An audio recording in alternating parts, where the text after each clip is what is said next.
మహాపరిశుద్ధుడా, ఘనమైన మా తండ్రి, సర్వాధికారి, నిన్న నేడు యుగ యుగములు ఒకే రీతిగా ఉన్నవాడా, ఆశ్చర్యకరుడా, అద్భుతకరుడా, ఆలోచనకర్త, ఓ దేవా, ఇంతవరకు మమ్మల్ని ప్రభువా నీ కృపలో భద్రపరిచి కాపాడి ఈ సాయంకాల సమయంలో మరొకసారి ప్రభువా నీ సన్నిధికి వారము మధ్యలో మరొకసారి దేవా నిన్ను కలుసుకునటానికి మాకు ఇచ్చినటువంటి అవకాశమును బట్టి నీకు కృతజ్ఞతాస్తుతులు ప్రభువా. గో తండ్రి, మేము నీ రక్తం క్రిందకి వచ్చినాము దేవా, నీ వాక్యం కిందకి మేము వచ్చినాము తండ్రి. మీరు మాతో మాట్లాడమని ప్రార్థిస్తూ ఉన్నాము. ఇదిగో దేవా, పాటల యందును స్తుతుల యందును సమస్తమైన ఈ ఆరాధన అంతటిలో కూడా నీవు మాకు తోడుగా ఉండండి. వస్తున్న వారిని, వచ్చిన వారిని, మమ్మల్ని అందరినీ దీవించము ప్రభువా. అయ్యా, అబ్రహామును ఎలాగైతే ప్రభువా నీవు అన్ని విషయములలో దీవించి ఉన్నావో, నోవాహును ప్రభువా ఏ రీతిగా అన్ని విషయములలో నీవు ఘనపరిచి ఉన్నావో, అయ్యా యోసేపు ప్రభువా ఎలాగైతే ప్రభువా తండ్రి నాయన ఎక్కడకు వెళ్ళినప్పటికీ ప్రభువా ఆయన ఫలించు కొమ్మగా ఎలాగూ ఆయనను ఉంచి ఉన్నావో, ఈ దినమున ప్రభువా నీ యొక్క వధువును కూడా ప్రభువా అట్టి రీతిగా ఆశీర్వదిస్తానని, అట్టి రీతిగా ఘనపరుస్తానని నీవు ప్రభువా నీ యొక్క ప్రవక్త ద్వారా మాకు సమస్తమును తెలియపరిచి ఉన్నాము తండ్రి. ఇగో నాయన, నీ వధువుగా మేము ఇక్కడ కూడి ఉన్నాము. ఎక్కడ ఇద్దరు ముగ్గురు కూడి నా నామాన్ని స్మరిస్తారో అచ్చట నేను ఉంటానని వాగ్దానం చేశావు ప్రభువా. ఇగో నాయన, పక్షిరాజులుగా ఇదిగో తండ్రి మేము నీ యొక్క తాజా ఆహారం ఎందుకు చేరి ఉన్నాము తండ్రి. మీరే ప్రభువా ఆహారమును అనుగ్రహింపచేసి ఇగో నాయన బలమును శక్తిని పొందుకొని ఎత్తబడటానికి నీ కృప అనుగ్రహించమని, ఇదిగో దేవా ఏదైతే ప్రభువా మా యొక్క రోజులలో అనగా ప్రభు ఈ దినములలో ఏదైతే సాగుచూ ఉన్నదో, మా బ్రతుకులలో ఏదైతే జరుగుచూ ఉన్నదో, ఇదంతా కూడా నీవు జగత్తు పునాది వేయబడక ముందే నీవు ముందుగానే చూసావు ప్రభువా. దానిని ఇప్పుడు మేము మా జీవితాలలో దాన్ని చూస్తూ ఉన్నాము ప్రభువా. అయితే విజయము మాదే అని, యుద్ధము యెహోవాదే అని నీ వాక్యము సెలవిస్తా ఉన్నది ప్రభువా. అయ్యా, మా అందరినీ నీవే దీవించండి ప్రభువా. మా అందరి చేత నీవే మహిమ పొందండి ప్రభువా.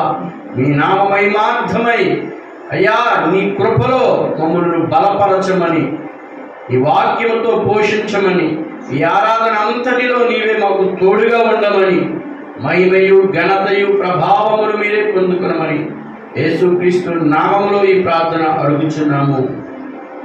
ఆమేన్. God bless you. Praise lord.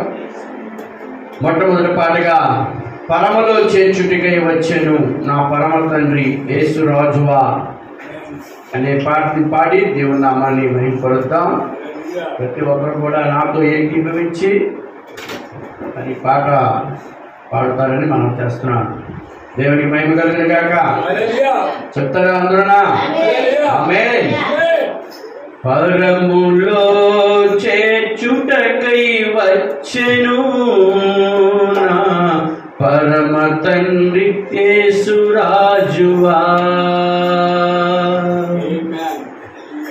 పరములో చేర్చుటకై వచ్చెను నా పరమ తండ్రి యేసు రాజువా. పరములో చేర్చుటకై వచ్చెను నా పరమ తండ్రి యేసు రాజువా. ఆకాశం భూమి సృజించి నన్ను రక్షించి మహిమకిచ్చావు.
కోసమే ఘోర శిలువ మరణం జయించిన యేసువా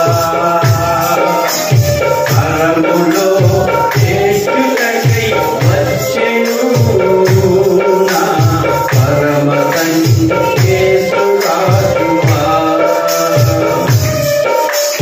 పరములో చేర్చుటకై వచ్చెను నా పరమ తండ్రి యేసు రాజువా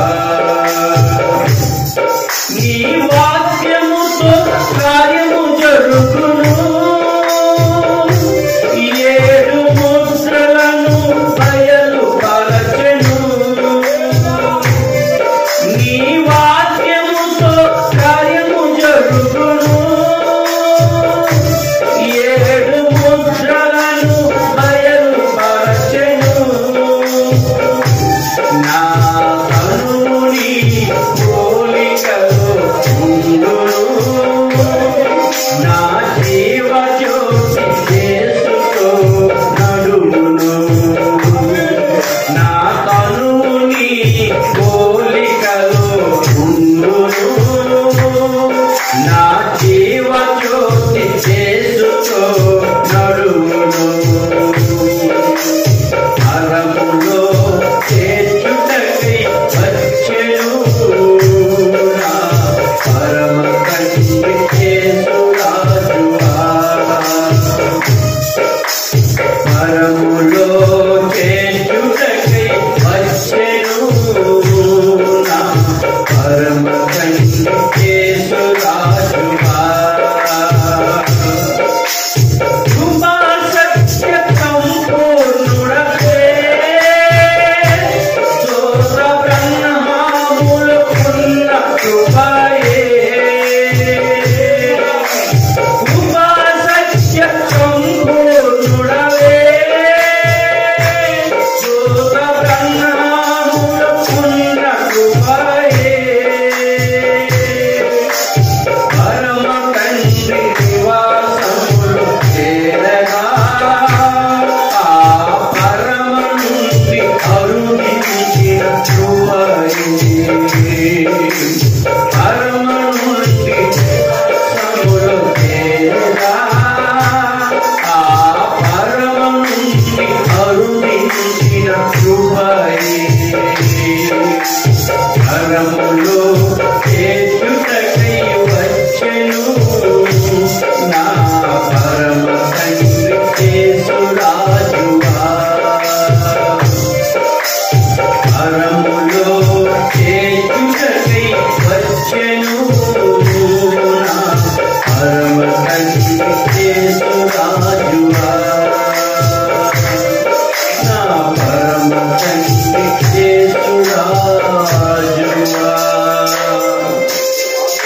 ఆమేన్ హల్లెలూయా హల్లెలూయా ప్రైజ్ ది లార్డ్ ప్రియమైన దేవుని బిడ్డలారా మన హస్తాలు పైకెత్తి ప్రభు నామాన్ని కనపరుద్దాం ప్రభుని ఆరాధిద్దాం హల్లెలూయా ప్రతి ఒక్కరు కూడా మోకరించుకుని మన రెండు హస్తాలు పైకెత్తి నిజముగా ఆయన సహాయం చేసే దేవుడై ఉన్నాడు ఏడు ముద్రలను తెరచి మనము ఏ స్థానంలో ఉన్నామో మనల్ని గుర్తింపచేసిన ఆ దేవుడు బ్రహ్మాములో ఏ ఆత్మ అయితే ఉన్నదో ఈరోజు వధువులో కూడా అదే ఆత్మ పనిచేస్తా ఉన్నది కాబట్టి ప్రియమైన దేవుని బిడ్డలారా దేవుడు ఎక్కడో లేడు కానీ ఆయన ఎక్కడ ఇద్దరు ముగ్గురు కూడి ఉంటారో అచ్చట ఉంటాయని ఆయన వాగ్దానం చేశాడు.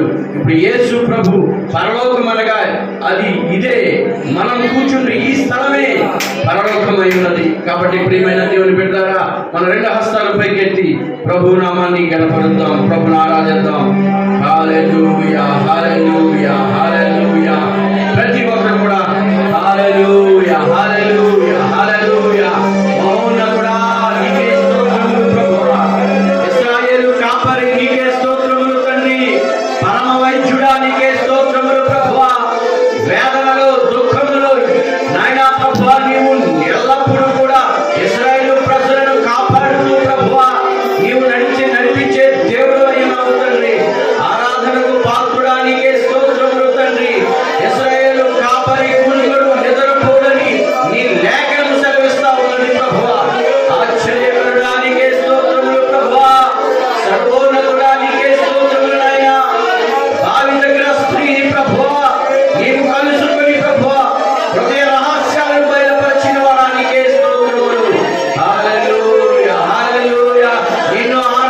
వారు ఆత్మతోనూ సత్యముతోనూ ఆరాధించుదురు అని చెప్పిన దేవుడు ప్రభువా, అయ్యా నీకు స్తోత్రములు తండ్రి. అదే ఈ కాలము అని, ఆ కాలము సంభవించినదని, ఇప్పుడు ఆత్మీయ ఇక్కడ నేను ఆరాధిస్తూ ఉన్నానని, నువ్వు ఆత్మ చేత నీవు ఇక్కడ ఉన్నావని, ఆ 7 సంఘ కాలములలో ఆ 7 దీపస్తంభముల మధ్య సంచరించువాడు నీవే అని, వారిలో నీ ఆత్మ ఉన్నదని, ఎల్లప్పుడూ కూడా నీ ఆత్మను నీవు ప్రవేశపెట్టువాడవని. హల్లెలూయా, హల్లెలూయా, హల్లెలూయా. మహోన్నతుడానికే స్తోత్రములు ప్రభువా, సర్వశక్తిమంతుడానికే స్తోత్రాలు. హల్లెలూయా, హల్లెలూయా, హల్లెలూయా. ప్రియుడానికే స్తోత్రములు, మా భర్త నీకే స్తోత్రాలు తండ్రి. మహిమ మహిమ మహిమ. స్తోత్రములు దేవా, స్తోత్రములు తండ్రి. ప్రియమైన దేవుని బిడ్డలారా, మన హస్తాలు ఇచ్చుకున్నట్లయితే మనం చిన్నగా ప్రార్థన చేసుకుందాం. మన మధ్యలో సహోదరి మేరీ గారు ఉన్నారు, ఆమె చిన్నగా ప్రార్థన చేయమని కోరుతున్నారు. హల్లెలూయా, ప్రైజ్ ది లార్డ్. స్తోత్రములు తండ్రి.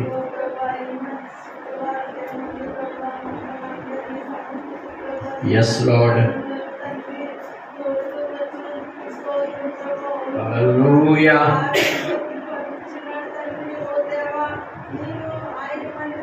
ఆమేన్. అవును దేవా. ఎస్, దావీదు సంతోషిస్తా ఉన్నాడు. అవును ప్రభువా.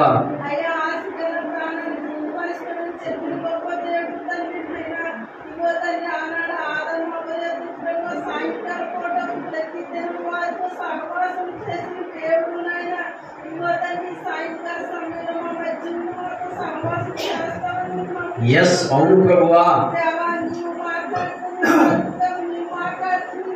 అవును దేవా.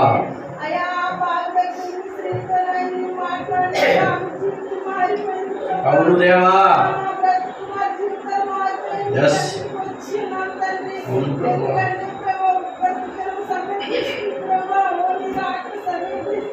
అవును తండ్రి.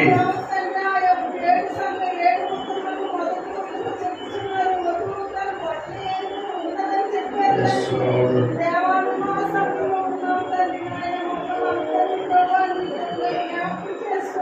Yes lord.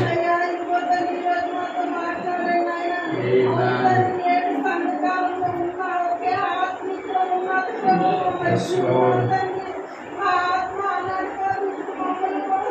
Amen. Yes, Lord.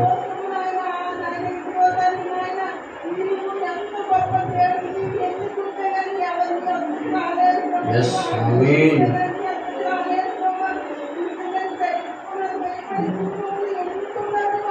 Yes, hallelujah. Yes, my Lord. Yes, Lord. Yes, Lord. Amen.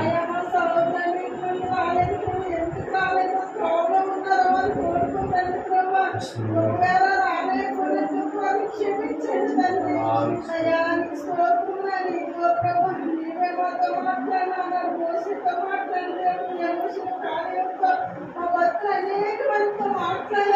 Yes.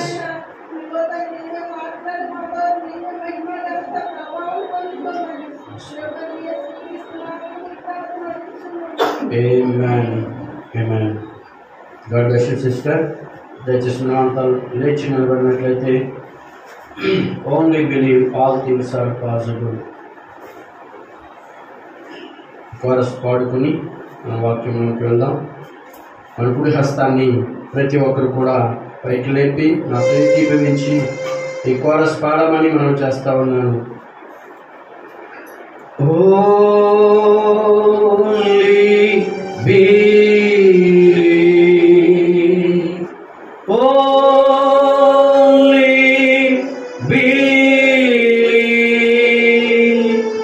There are things are possible. Only believe. Lord, I believe. My Lord, I believe. Then all things are possible. My Lord, I believe. Jesus is here. My Jesus is here. And all things are possible. My Jesus is here. Yes, Lord, ప్రభువా నీవు ఇక్కడ ఉన్నావు. మేమందరము నమ్ముతూ ఉన్నాము ప్రభువా. ఈ సాయంకాల సమయంలో, ఈ సంధ్య వెలుగులో, జకర్యా గ్రంథంలో నీవు పలికినట్లుగా ప్రభువా, సాయంకాల సమయంలో నేను వెలుతురును కలుగజేతును అని. ఇదిగో దేవా, యోవేలు గ్రంథము 2:38 ప్రకారము, లోకా సువార్త 24:49 ప్రకారము, యెషయా 28:11 వచనముల ప్రకారము నీవు మరొక్కసారి ప్రభువా నీ యొక్క వధువు మీద, నీ యొక్క బిడ్డల మీద ప్రభువా నీవు నీ యొక్క ఉజ్జీవమును కుమ్మరిస్తానని, నీ పరిశుద్ధాత్మను కుమ్మరిస్తానని నీవు వాగ్దానము చేశావు ప్రభువా. నీవు మలాకీలో చేశావు, నీవు ప్రకటనలో చేశావు, ప్రకటన 11లో చేశావు అయ్యా. అనేక లేఖనములు మాకు నీవు పూర్తిగా ప్రభువా మాకు నీవు బయలుపరుస్తూ ఉన్నావు తండ్రి. ఈ సాయంకాల సమయంలో ప్రభువా మేము కూడా ఇక్కడ తండ్రి సంఘముగా కూడి ఉన్నాము తండ్రి. ఆదిలో చూసినట్లయితే ఆదాము అవ్వల యొద్దకు దేవా నీవు ప్రతి దినము సాయంకాల సమయంలోనే వారి యొద్దకు వచ్చి వారితో ప్రభువా నీవు నాయనా తండ్రి మాట్లాడి వారి అక్కరలను, వారి యొక్క సమస్తమును కూడా నీవు తెలుసుకుని వారికి ఏ అక్కరలు కలిగి ఉన్నారో ఆ అక్కరలు నీవు వారికి నాయన నీవు తోడుకొని ప్రభువా సమస్తమును కూడా నీవు వారికి నీవు ఇచ్చి ప్రతిదీ కూడా ప్రభువా నీవు సజీవముగా, చక్కగా, దీనత్వముగా, మృదువుగా నువ్వు జరిగించున్నావు తండ్రి. అదే దినములలో మేము కూడా ఈరోజు ఇక్కడ కూడి ఉన్నాము తండ్రి. ఏ ఆదాము అవ్వలనైతే నువ్వు కలుసుకుని ఉన్నావో మరలా ఈ చివరి కాలంలో ప్రభువా నీ యొక్క తండ్రి భార్యగా మేము మరలా ఈ చివరి కాలంలో కొరింథీ పత్రిక 15వ అధ్యాయము 50-51 వచనముల ప్రకారము ఒక వధువు ప్రభువా ఇక్కడ ఉన్నదని మేము నిశ్చయత కలిగి ఉన్నాము తండ్రి. ఎందుకంటే నీవు పలికి ఉన్నావు కాబట్టి అది నిశ్చయముగా ఉండును ప్రభువా. అది మేమై ఉన్నామని ఈ సాయంకాల సమయంలో మేము పూర్తిగా నమ్ముతూ ఉన్నాము తండ్రి. ఇంకా ఎవరైనా అజాగ్రత్తగా ఉన్నట్లయితే, ఇంకా ఎవరైనా ప్రభువా నీ వాక్యముని ఇంకా ప్రభువా చెవిని పెట్టకపోతే, ఇంకా నీ వాక్యమును ప్రభువా హృదయంలో చేర్చుకోకపోతే ఇప్పుడే మరొక తరుణమును మాకు ఇస్తున్నావని మేము ఇదిగో దేవా చేతులెత్తి ప్రభువా మమ్ములను ప్రభువా నీవు ఆశీర్వదించమని ప్రార్థిస్తూ ఉన్నాము దేవా. ఇదిగో నాయన ఈ సమయంలో నీవే నీ వాక్యమును అందించమని ప్రార్థిస్తూ ఉన్నాము తండ్రి. దీనుడినైన నన్ను ప్రభువా వాడుకోమని ప్రార్థిస్తూ ఉన్నాను. ఇదిగో దేవా నీవు నిలబెట్టుకుని నీవు మాతో మాట్లాడమని ప్రార్థిస్తూ ఉన్నాము.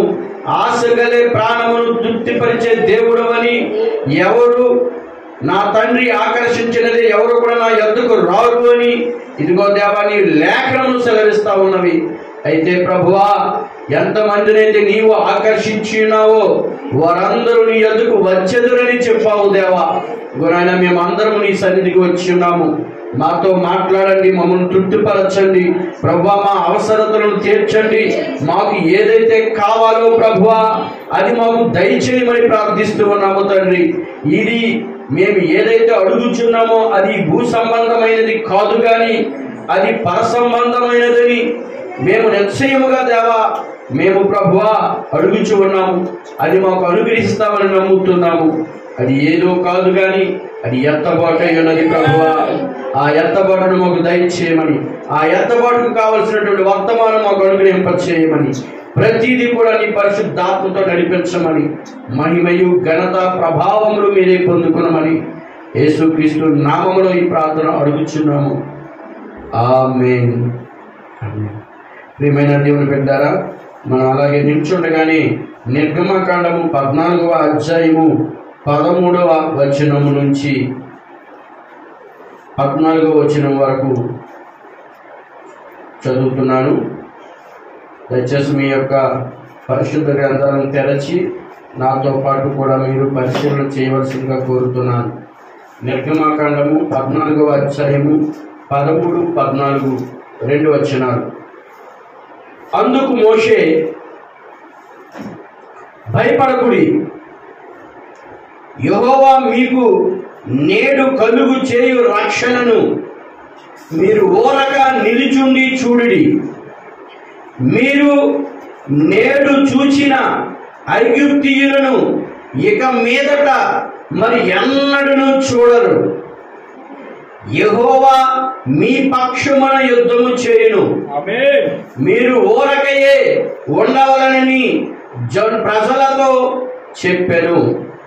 దేవుడు తన పరిశుద్ధ వాక్యము దీవించబడును గాక. ఆమేన్. Praise the Lord. దయచేసి కూర్చోవచ్చు. హల్లెలూయా. ప్రియమైన దేవుని బిడ్డలారా, వచ్చినటువంటి మీ అందరికీ కూడా నా హృదయపూర్వక వందనాలు తెలియజేస్తున్నాను. దేవుని కృపను బట్టి, దేవుని దయను బట్టి మనందరము కూడా ఆయన సన్నిధికి రాగలిగాము. ఆయన కృప లేకపోతే ఏమై ఉండేవాళ్ళము. ఎందుకంటే పౌలు గారు కూడా అలాగే మాట్లాడుతూ ఉన్నాడు. ఆయన కృప ఉండబట్టే నేను ఇలాగూ ఉన్నాను. ఆయన కృప లేకపోతే ఏమవుతుందో నాకు తెలియదు. కానీ ఆయన కృపే నన్ను ఈ రీతిగా నడిపిస్తూ ఉన్నదని పౌలు భక్తుడు మాట్లాడుతూ ఉన్నాడు. మరి ప్రియమైన దేవుని బిడ్డలారా, అటువంటి భక్తుడే అలాగూ మాట్లాడితే మనం ఏమాత్రమో వాళ్ళము. కాబట్టి ఆయన కృపే మనలను ఈ రీతిగా నడిపిస్తూ ఉన్నది. దేవునికి మహిమ కలుగును గాక. హల్లెలూయా. మరి దేవుని ప్రజలారా, మరి ఈ సమయంలో వాక్యమే నిజముగా మనకు జీవమునిచ్చేది.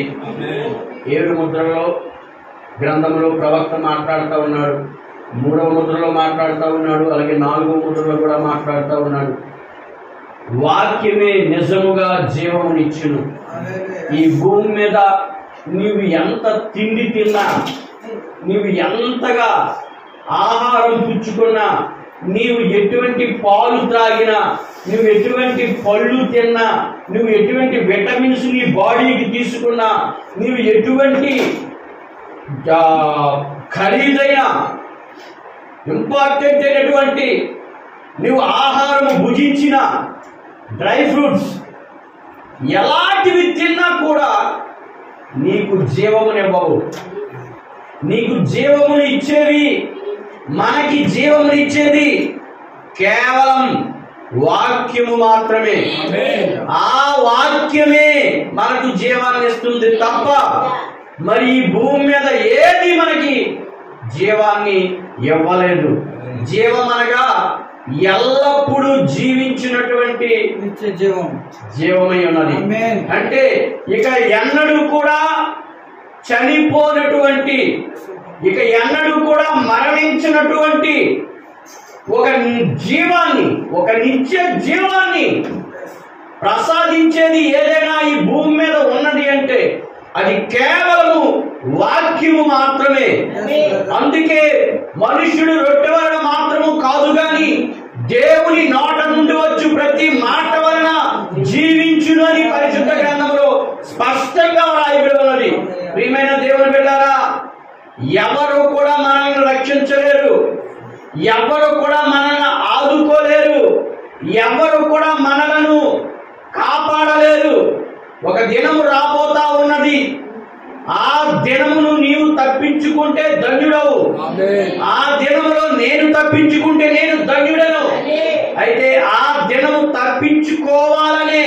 మనం ఇక్కడికి వచ్చి ఉన్నాము.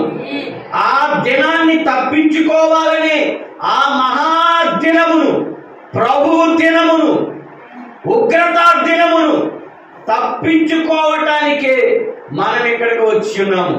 అందుకే వాక్యము మాత్రమే జీవాన్ని ఇస్తుంది. వాక్యము మాత్రమే నిత్య జీవాన్ని ఇస్తుంది. వాక్యము మాత్రమే పరలోకాన్ని ఇస్తుంది. వాక్యము మాత్రమే యేసు యందుకు నిన్ను తీసుకుని వెళ్తుంది. వాక్యము మాత్రమే దేవుణ్ణి చూసేటట్లు చేస్తుంది. వాక్యము మాత్రమే దేవుని యొక్క గుణలక్షణాలను బయలుపరుస్తుంది. వాక్యము మాత్రమే నీకు పరిశుద్ధాత్మని ఇస్తుంది. వాక్యము మాత్రమే నిన్ను ఎత్తబడి విశ్వాసాన్ని ఇస్తుంది. ఆ వాక్యమును గాని నీవు మీరినట్లయితే, ఆ వాక్యములకు గాని నీవు కొంచెము అవిధేయత కలిగి ఉన్నట్లయితే, ఆ వాక్యములకు గాని నీవు కొద్దిగా బద్ధకమును నీవు కలిగి ఉన్నట్లయితే, ఆ వాక్యమే ఒక దినమున తీర్పులోనికి, ఒక దినమున రక్షణలోనికి, ఒక దినమున జీవములోనికి, ఆ వాక్యమే నిన్ను మరణములోనికి, ఆ వాక్యమే నిన్ను జీవములోనికి, ఆ వాక్యమే ప్రాముఖ్యమైనది. కాబట్టి ప్రియమైన దేవుని బిడ్డలారా, ఎవరైతే వింటున్నారో, ఎవరైతే వచ్చి ఉన్నారో వారికి నేను ఖచ్చితంగా చెబుతున్నాను, ఈ దినములలో ఏదో ఒక దినమున ఎత్తబాటు తథ్యం. ఎత్తబాటు అనేది తథ్యం, అది తప్పక నెరవేరుతుంది. కాబట్టి మన ప్రవక్త ఖచ్చితంగా చెప్పాడంటే అది యెహోవా ఎలాగూ సెలవిచ్చుచున్నాడు. కాబట్టి ఓన్లీ మన ప్రవక్తే కాదు కానీ పౌలు గారు కూడా దానిని చెప్పారు. పౌలు గారే కాదు కానీ యేసుక్రీస్తు కూడా దానిని చెప్పాడు. యేసుక్రీస్తు మాత్రమే కాదు కానీ ప్రవక్తలందరూ కూడా ఈ దినము కొరకై వారు ఆశపడ్డారు.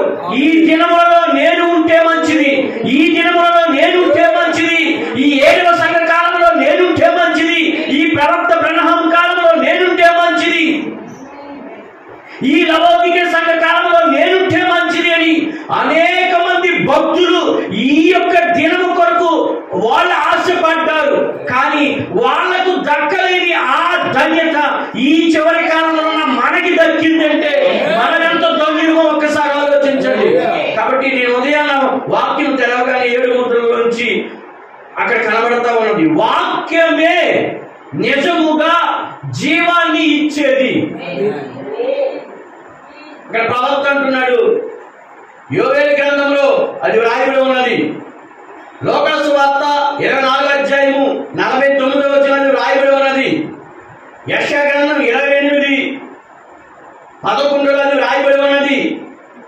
ప్రవచనాలు ముందుగానే ప్రవక్తలు ప్రవచించారు. అయితే ఆ ప్రవచనాలు ఇగో ఈ దినములలో జరుగుతాయి. అది ఆల్రెడీ జరిగింది. పెంతెకోస్తు దినమున, ఆ పెంతెకోస్తు దినమున ఏమొచ్చింది? ద్రాక్షారసం. ద్రాక్షారసం అనగా ఏంటి? పరిశుద్ధాత్మ, ఉత్తేజము. అది ఆల్రెడీ వచ్చింది. అయితే మరొక్కసారి ఈ కడవరి దినములలో తన వధువు మరలా పెంతెకోస్తు ఉజ్జీవాన్ని కలిగి ఉంటుందని మన ప్రవక్త చెప్పారు. దేవుని మహిమ కలుగును గాక. కాబట్టి ప్రియమైన దేవుని బిడ్డలారా, వాక్యమే నిజముగా జీవమును ఇచ్చును. నీవు ఎంత ఈ భూమి మీద ఉంటుంటే ఎటువంటి ఖరీదైనటువంటి మంచి విటమిన్స్, డ్రై ఫ్రూట్స్, మంచి ఫలాలు నువ్వు ఏమి తిన్నా కూడా ఒక దినమున మరణం ఖాయం. నీకు 70 సంవత్సరాలు, 80 సంవత్సరాలు, 90 సంవత్సరాలు, 100 సంవత్సరాలు, 120 సంవత్సరాలు బ్రతకొచ్చు, కానీ మరణం తథ్యం. కానీ వాక్యము తిన్న నీవు నేను మరణము లేదు అని వాక్యం సెలవిస్తా ఉన్నది. పరిశుద్ధ గ్రంథం చెబుతుంది, వాక్యము తినేవాడికి మరణము లేదు. వాక్యము తినేవాడు నిత్య జీవం కలిగిన వాడు. అందుకే యేసును నమ్మిన వారు నిత్య జీవము గలవారు. దేవునికి స్తోత్రం. యేసును ఎందుకు నమ్ముతున్నాము అంటే నిత్య జీవము పొందడానికి. ఆ నిత్య జీవము ఈ భూమి మీద గాని, భూమి కింద గాని, ఆకాశంలో గాని, ఆకాశం పైన ఎక్కడా లేదు. ఆ నిత్య జీవము యేసులో ఉన్నది. ఆ నిత్య జీవము బ్రతికి మరణించి పాతి పెట్టబడి తిరిగి లేచినటువంటి ప్రభువైన యేసు క్రీస్తులో ఆ నిత్య జీవము ఉన్నది. ఆయనే వాక్యమై ఉన్నాడు, ఆయనే రక్షకుడై ఉన్నాడు, ఆయనే విమోచకుడై ఉన్నాడు. దేవునికి మహిమ కలుగును గాక. దేవుని బిడ్డలారా, వాక్యమే నిత్య జీవమునిచ్చును. దీన్ని మరవద్దు. నీవు నిలుచున్న వాక్యమే ధ్యానించు, నీవు కూర్చున్న వాక్యం ధ్యానించు, నువ్వు నిలబడిన వాక్యం ధ్యానించు, నువ్వు పని చేసిన వాక్యం ధ్యానించు, నువ్వు డ్రైవింగ్ చేసిన వాక్యాన్ని ధ్యానించు, నీవు తోముతున్నా, గిన్నెలు తోముతున్నా, వంటగదిలో ఉన్నా, కాయగూరలు కట్ చేసినా, నీవు బండి తోలినా, కారు నడిపినా, ఏం చేసినా కూడా వాక్యాన్ని ధ్యానించు. ఇది ఆ సమయమై ఉన్నది. ఎప్పుడు దేవుడు స్వరం నీకు వినిపిస్తాడో తెలియదు, ఎప్పుడు నీకు దేవుడు ప్రత్యక్షం అవుతాడో నీకు తెలియదు. నీవు అనుకోని దినములలో ఆయన వచ్చును, నీవు నేను అనుకోని దినములలో ఆయన వచ్చును. అందుకే పరిశుద్ధ గ్రంథంలో రాయబడి ఉన్నది, దొంగ వలె నేను వచ్చాను. నేను ఎప్పుడు వస్తానో నీకు తెలియదు కాబట్టి నీవు జాగరూకుడవై ప్రార్థనతో ఉండు, నీవు మెలకువగా ఉండు. ఇవన్నీ దేనికి? హెచ్చరిక. ఇదొక హెచ్చరిక. దేవుడు ముందుగానే చెప్పాడు, ముందు హెచ్చరిక, ఆ తర్వాత తీర్పు.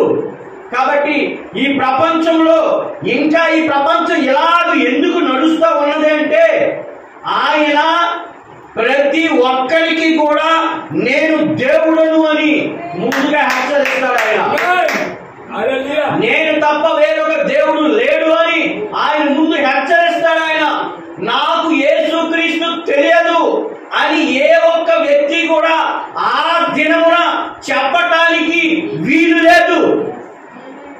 ప్రియమైన దేవుని బిడ్డలారా, అందుకే మీరు కూడా ఎలాగ ఉండాలంటే ప్రతి క్షణము దేవుణ్ణి బయలుపరచాలి. ప్రతి క్షణం నీలో నుండి దేవుడు రావాలి. ప్రతి క్షణం ప్రతి అడుగు వేసావంటే దేవుడు నీలో నుండి చూడాలి. వాళ్ళు నీ ఒక మాట మాట్లాడావంటే నీలో నుండి దేవుడు వాళ్ళు చూడాలి. అందుకే నీవే ఒక సాక్షిగా ఈ భూమి మీద ఉన్నావు. ఇప్పుడు ప్రవక్త బ్రహ్మము లేడు, కానీ ప్రవక్త బ్రహ్మముకు బదులుగా 7వ దూత బదులుగా ఈ దినమున నిన్ను నన్ను ఈ భూమి మీద పెట్టాడు దేవుడు. నిన్ను నన్ను ఎందుకు ఉంచాడు అంటే ఆయన యొక్క రూపాన్ని, ఆయన యొక్క వాక్యాన్ని, ఆయన యొక్క ఉద్దేశాన్ని, ఆయన యొక్క చిత్తాన్ని మనం నెరవేర్చడానికి, నీవు నేను ఆయన చిత్తము నెరవేర్చడానికే ఈ భూమి మీద ఉన్నాము. కానీ ఏదో మన పనులు చేసుకోవడానికి మాత్రము ఏదో మనకి దెయ్యం ఏదో కనిపిస్తా ఉంది. దానిని ప్రక్కకు నెట్టి దేవుని నీవు ఎప్పుడైతే ప్రయత్నించి చేయగలవో దేవుడు అప్పుడు సంతోషిస్తాడు. ఎస్, 7వ దూత లేకపోయినా ఇప్పుడు ఆ పరిశుద్ధాత్మ ఉన్నది. దేవుడే స్వయంగా ఇప్పుడు ఉన్నాడు. ఆ ప్రకటన 10:1 ఉన్నటువంటి ఆ దేవదూత, బలిష్ఠైన దేవదూతయే ఇప్పుడు మనలో ఉన్నది. ప్రవక్త బ్రహ్మములో మాత్రమే కాదు కానీ ఇప్పుడు ఆయన వధువులో కూడా ఉన్నాడు. ఆయన బలిష్ఠుడైన దేవదూతగా వచ్చి ఆయన వెళ్ళిపోలేదు, కానీ యేసుక్రీస్తు వచ్చి వెళ్ళిపోలేదు, కానీ వారిలోనే ఉన్నాడు, వారి మధ్యలోనే ఉన్నాడు. కాబట్టి ఇప్పుడు నీవు ఆయన బయలుపరచవలసి ఉన్నది. అందుకే నీకు సమయాన్ని ఇస్తా ఉన్నాడు. ఇంకా ఎందుకు ఈ కాలం ఇంకా ఎలా నడుస్తున్నది అంటే, ఇంకా ఎవరో రక్షించబడడానికి ఎవరో ఉన్నారు. ఇంకా ఆ చివరి గొర్రె పిల్ల ఎవరో ఉన్నారు. ఆ గొర్రె పిల్ల లోనికి వచ్చిన వెంటనే నీకు ఒక స్వరం వినబడుతుంది, యోహాను పైకి ఎక్కిరము. ప్రకటన గ్రంథం 4వ అధ్యాయం ప్రకారము యోహాను పైకి ఎక్కిరము అనే స్వరం నీవు కూడా వింటావు. దేవుని మహిమ కలుగును గాక. అందుకే ప్రియమైన దేవుని బిడ్డలారా, సంఘములకు వచ్చిన తర్వాత మనం మౌనంగా ఉండలేం. వాక్యం బయట వెళ్ళినప్పుడు నీవు మౌనముగా ఉండలేవు. వాక్యం ప్రకటించినప్పుడు నీవు మౌనముగా ఉండలేవు. వాక్యం నాకు తెలుసు అన్నట్లుగా నీకు తెలిస్తే నిజముగా నీవు ఆమేన్ హల్లెలూయా చెప్పకుండా నీవు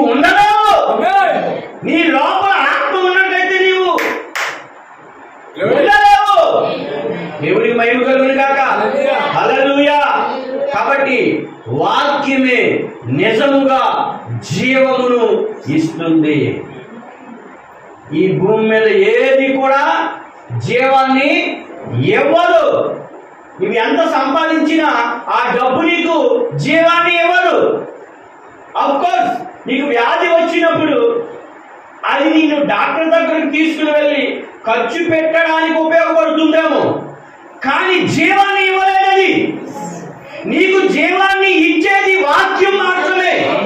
నీవు అందుకే వాక్యమును మాత్రమే నమ్మాలి. నీ ముందున్న నీ తల్లిదండ్రులను, నీ అన్నదమ్ములను, నీ అక్క చెల్లెలను, నీ తోడుగుట్టువులను, నీ యొక్క బామ్మర్దులను, నీ అత్తమామలను ఎవరో నీ ముందు పెట్టుకోక, నీకున్న ఆస్తియో దానిని ముందు పెట్టుకోక, గాని నీ ముందు పెట్టుకోవాల్సిందల్లా దేవుని వాక్యాన్ని, దేవుణ్ణి మాత్రమే. దేవుని మహిమ కలుగును గాక. హల్లెలూయా. అయితే మనం చదువుకున్నటువంటి ఈ లేఖనములో మోషే ద్వారా దేవుడు ఐగుప్తులో ఉన్నటువంటి తన ప్రజలైన ఇశ్రాయేలీయులను తీసుకుని రావటానికి మోషేలే స్వయముగా ఎవరున్నారు? ప్రభు అయిన యేసుక్రీస్తు ఉన్నాడు, యెహోవా ఉన్నాడు, దేవుడు ఉన్నాడు. ప్రకటన 10:1 ఉన్న దేవదూత, బలిష్ఠుడైన దేవదూత ఉన్నాడు. మోషేలో ఉండి 10 అద్భుతాలు ఐగుప్తులో చేశాడు. అయితే ఐగుప్తులో చేసిన అద్భుతాలను దేవుడే చేశాడు స్వయముగా. ఇప్పుడు ఐగుప్తు నుంచి బయటకు వచ్చిన తర్వాత కూడా దేవునికి మహిమ కలుగును గాక. ఇంకా ఆ ఐగుప్తీయులు, ఆ ఫరో దేవుని ప్రజలను వదలటం లేదు. వాళ్ళు వెనకపడుతూనే ఉన్నారు. దేవుని స్తోత్రం. వాళ్ళు బయలుదేరి ఐగుప్తు నుంచి బయలుదేరి ఒక స్థలానికి వచ్చారు. ఏంటి ఆ స్థలం అంటే బయల్సెఫోను ఎదుటనున్న పిహాహీరోతునకు సమీపమైన సముద్రము దగ్గరికి వచ్చేసరికి ఐగుప్తు రాజు శత్రువు ఏంటది సైన్య సమూహము, గుర్రములతో, రథములతో, భటులతో అనేక మంది వచ్చేసారు. అయితే ఇప్పుడు అక్కడ ఏం జరిగింది? మొట్టమొదట ఇశ్రాయేలీయులు ప్రజలు 20 లక్షల మంది ఐగుప్తు నుండి బయటకు వచ్చిన మరుక్షణమే వారికి పూలబాట దేవుడు చూపించలేదు. వారికి దేవుడు ఒక పూల పాన్పు వాళ్ళని చూపించలేదు. దేవుడు వారిని విడిపించిన తర్వాత మొట్టమొదట జరిగిన సంఘటన ఏమిటి అనగా వారి ప్రయాణములో శోధన. మొట్టమొదటిగా వారు రక్షణ పొందుకున్న తర్వాత, మొట్టమొదటిగా వారు విమోచించబడిన తర్వాత, వాళ్ళు ఐగుప్తు నుండి సంఘ శాఖ నుంచి బయటికి వచ్చిన తర్వాత మొట్టమొదటిగా వారిని ఎదుర్కొన్నది ఏమిటి అంటే సంతోషము కాదు, ఆనందము కాదు. వారికి మొట్టమొదట వారి ప్రయాణంలో శోధన బయలుదేరింది. దేవునికి మహిమ కలుగును గాక. అయితే ఇప్పుడు ఆ శోధన ఏమిటో కాదు కానీ ఐగుప్తీయులు మరలా ఇశ్రాయేలు ప్రజలను బానిసలుగా తీసుకుని వెళ్ళిపోవటానికి మరలా వారు ఇశ్రాయేలు వెనకాల వస్తా ఉన్నారు. దేవునికి మహిమ కలుగును గాక. హల్లెలూయా. ఆ సందర్భంలో మోషే మాట్లాడుతూ ఉన్నాడు. ఏమని చూడండి, ఇక్కడ 12వ అధ్యాయం. మా జోలికి రావద్దు, ఐగుప్తీయులకు దాసులమగుదుమని ఐగుప్తులో మేము నీతో చెప్పిన మాట ఇదే కదా. మేము ఈ అరణ్యమందు వచ్చుట ఈ ఐగుప్తులంటే ఎవరు మాట్లాడుతున్నారు? వీళ్ళు ఇశ్రాయేలు ప్రజలే మాట్లాడుతూ ఉన్నారు. ఎవరికి? మోషేకి వ్యతిరేకముగా. దేవుని మహిమ కలుగును గాక. హల్లెలూయా. ప్రియమైన దేవుని బిడ్డలారా, మొట్టమొదటిగా నీవు తెలుసుకోవలసినది, మనము తెలుసుకోవలసినది ఏమిటి అనగా దేవుణ్ణి నమ్మిన తరువాత పూర్తిగా అంతా సంతోషమే, ఆనందమే. ఇక ఎన్నడూ కూడా శ్రమలు రావు, ఇక ఎన్నడూ కూడా దుఃఖము రాదు, ఇక ఎన్నడూ కూడా వేదన రాదు అనుకోవడం తప్పు. అయితే ఈ ఇశ్రాయేలు ప్రజలు అలాగూ అనుకున్నారు కాబట్టి మోషే మీద సొలుగుతా ఉన్నారు వాళ్ళు. ఆమె అర్థమవుతుందా? ఎస్. చూడండి, ఇప్పుడు మేము ఈ అరణ్యమందు చచ్చుట కంటే ఐగుప్తులకు దాసులు ఒకటి ఏం లేదని చెప్పింది. అయితే ఇప్పుడు మోషే మాట్లాడుతున్నాడు. అందుకు మోషే భయపడకుడి. దేవుని మహిమ కలుగును గాక. మోషేలో ఎవరున్నారు? దేవుడు ఉన్నాడు. అసలు మోషేయే దేవుడుగా ఉన్నాడు అక్కడ. మోషేయే దేవుడు.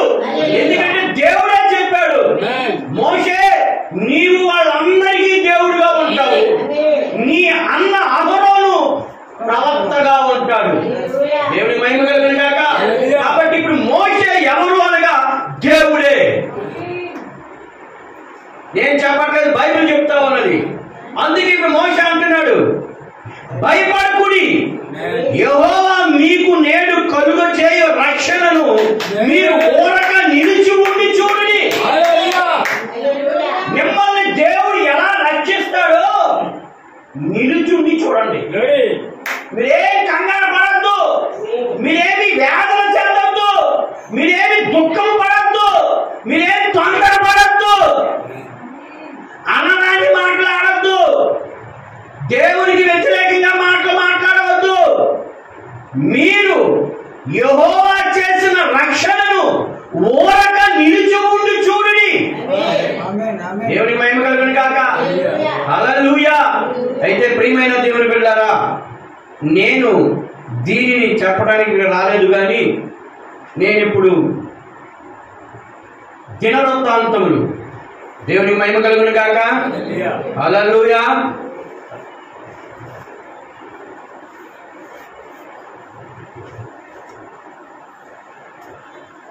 రెండవ దినవృత్తాంతములు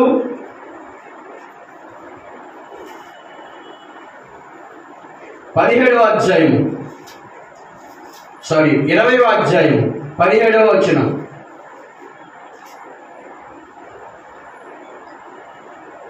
హల్లెలూయా. రెండవ దినవృత్తాంతములు 20వ అధ్యాయము 17వ వచనం. ఈ యుద్ధములో మీరు పోట్లాడవలసిన నిమిత్తము లేదు. ఏంటి? ఈ యుద్ధంలో మీరు పోట్లాడవలసిన నిమిత్తము లేదు. హలో, మీకు ఏదైతే సంభవిస్తున్నదో, మనకి ఏదైతే సంభవిస్తున్నదో, ఏ నష్టమైతే మనకు కలుగుతున్నదో, ఏ నష్టమైతే మనకు సంభవిస్తుందో, ఏ అపాయమైతే మనకు సంభవిస్తుందో, మనకి ఏదైతే నష్టం సంభవిస్తుందో, ఆమేన్, ఈ యుద్ధమేనాది. మనకు ఒక నష్టం కలుగుతున్నదంటే అది ఏంటది? అదొక యుద్ధము. ఎలాగని యుద్ధము? ఏదైనా కూడా మనకి నష్టం కలుగుతున్నది అంటే అది సాతాను ప్రవేశపెట్టినది. ఆమేన్. అయితే ఇప్పుడు సాతాను ప్రవేశపెట్టితే, మరి ఇప్పుడు దేవుడు కుమారుడు అయిన నీవు నేను మనలను చూసి, మనకు నష్టం వచ్చినటువంటి ఆ నష్టాన్ని చూసి దేవుడు ఊరుకుంటాడా? ఇప్పుడు ఏం జరుగుతుంది? దేవుడికి సాతానుకుని యుద్ధం జరుగుద్ది. నువ్వేమనుకుంటావు? అయ్యో నాకు నష్టం జరిగింది అని చుట్టుపక్కల వాళ్ళతో, బంధుమిత్రులతో, ఇరుగు పొరుగు వారితో, నీ బిడ్డలతో, నీ భార్యతో, నీ భర్తతో అవునా చెప్పుకుంటామా లేదా? దేవునికి స్తోత్రం. హల్లెలూయా. అయితే ఇక్కడ చూడండి ప్రియమైన దేవుని బిడ్డలారా, ఈ యుద్ధములో మీరు పోట్లాడవలసిన నిమిత్తము లేదు. ఈ యుద్ధములో ఎవరితో కూడా నీవు చెప్పవలసిన అవసరం లేదు. ఈ యుద్ధములో నీ బంధువులకి, నీ మిత్రులకి, నీ స్నేహితులకి ఎవరెవరికో చెప్పవలసిన అవసరం లేదు. యూదా వారలారా, యెరూషలేము వారలారా, మీరు యుద్ధ పంక్తులను తీర్చి నిలవబడుడి. దేవునికి మహిమ కలుగును గాక. మీతో కూడా ఉన్న యెహోవా దయచేయు రక్షణను మీరు చూచెదరు.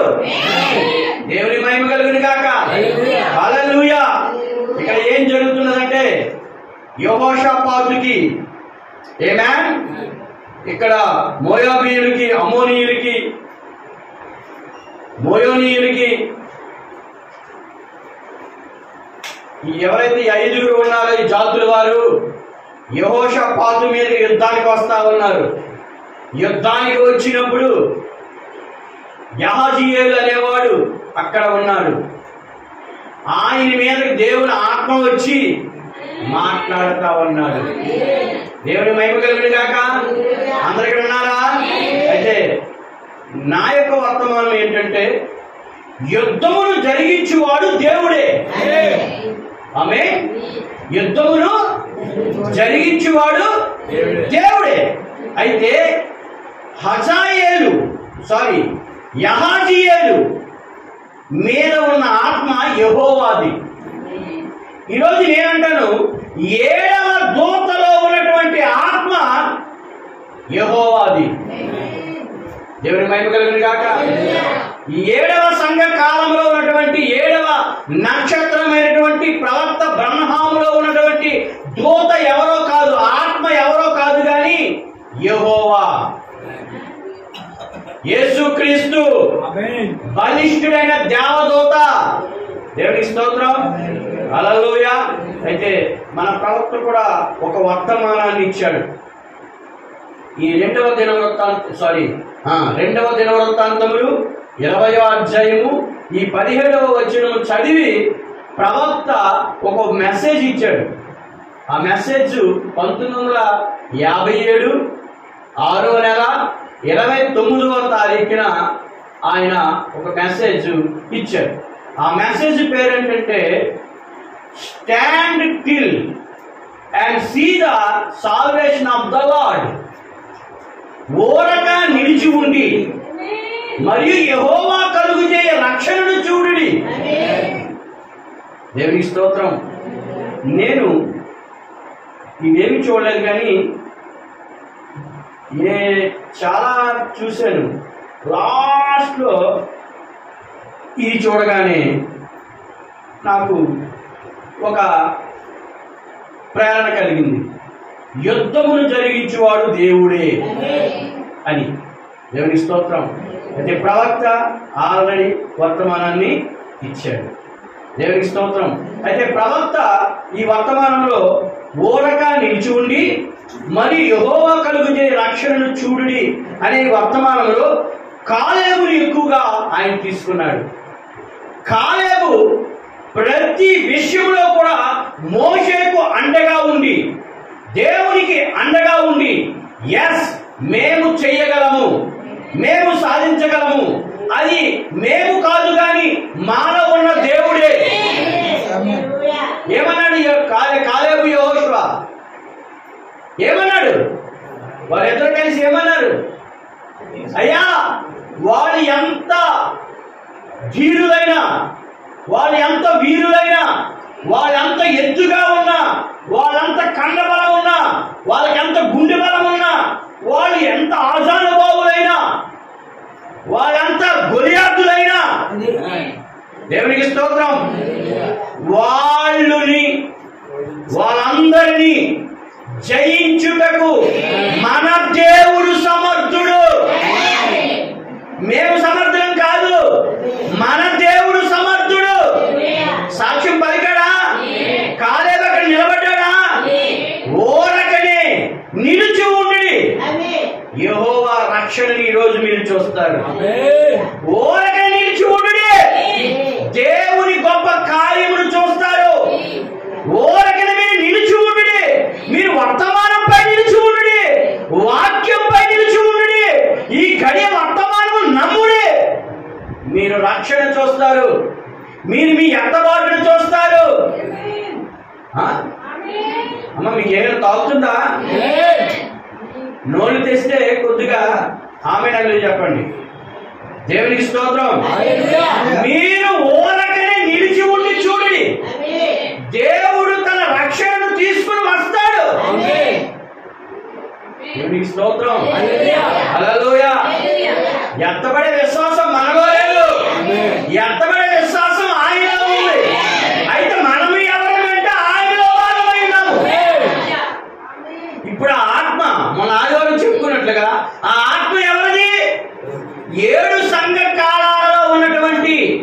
ఆ యొక్క 7 దూతలలో ఉన్న ఆత్మ ఎవరిది? ప్రభువైన యేసుక్రీస్తుది, బలిష్ఠుడైన దేవదూతది, యెహోవాది, దేవుడిది. ఆదికాండం 1:1 ముందు ఉన్న ఆ దేవుడిది. ఆ దేవుడు ఎలాగ ఉన్నాడు? హేలోగా ఉన్నాడు. హేలో అనగా కాంతి పుంజమైనటువంటి వెలుగై ఉన్నాడు. ఎలోహిముగా ఉన్నాడు. ఆ దేవుడే ఈ 7 దూతలలో 7 సంఘకాల వంటి వర్తమానికులలో అదే ఆత్మ పనిచేస్తా ఉన్నది. అందుకే పౌలు గారు మాట్లాడినా, ఐరేనియస్ మాట్లాడినా, మార్టిన్ మాట్లాడినా, కొలంబో మాట్లాడినా, మార్టిన్ లూథర్ మాట్లాడినా, జాన్ వెస్లీ మాట్లాడినా, ప్రవక్త బ్రహ్మం మాట్లాడినా ఒకటే వాక్యము, ఒకటే ఆత్మ. ఆ 7 దీప స్తంభముల మధ్య ఆయనే సంచరిస్తా ఉన్నాడు. వేరొకడు ఎవరు కాదు. దేవునికి మహిమ కలుగును గాక. ఆ ఎపిసిలో, ఆ స్ఫుర్ణలో, ఆ పెర్గమాలో, ఆ దుయితెరాలో, ఆ సార్దీసులో, ఆ ఫిలదెల్ఫియాలో, ఆ లవోదికీయాలో ఆయనే సంచరిస్తా ఉన్నాడు. ఆ దూతలలో ఆయనే సంచరిస్తా ఉన్నాడు. ఆయనే తనకు తానుగా వారిలోనికి విభాగిస్తా ఉన్నాడు. పెంతెకోస్తు దినమున ఎలాగైతే ఆయన కుమ్మరించుకున్నాడో, పెంతెకోస్తు దినమున ఎలాగైతే ఆయన విభాగించుకుని ఉన్నాడు, అదే రీతిగా 7 కూడా విభాగించుకుని ఉన్నాడు.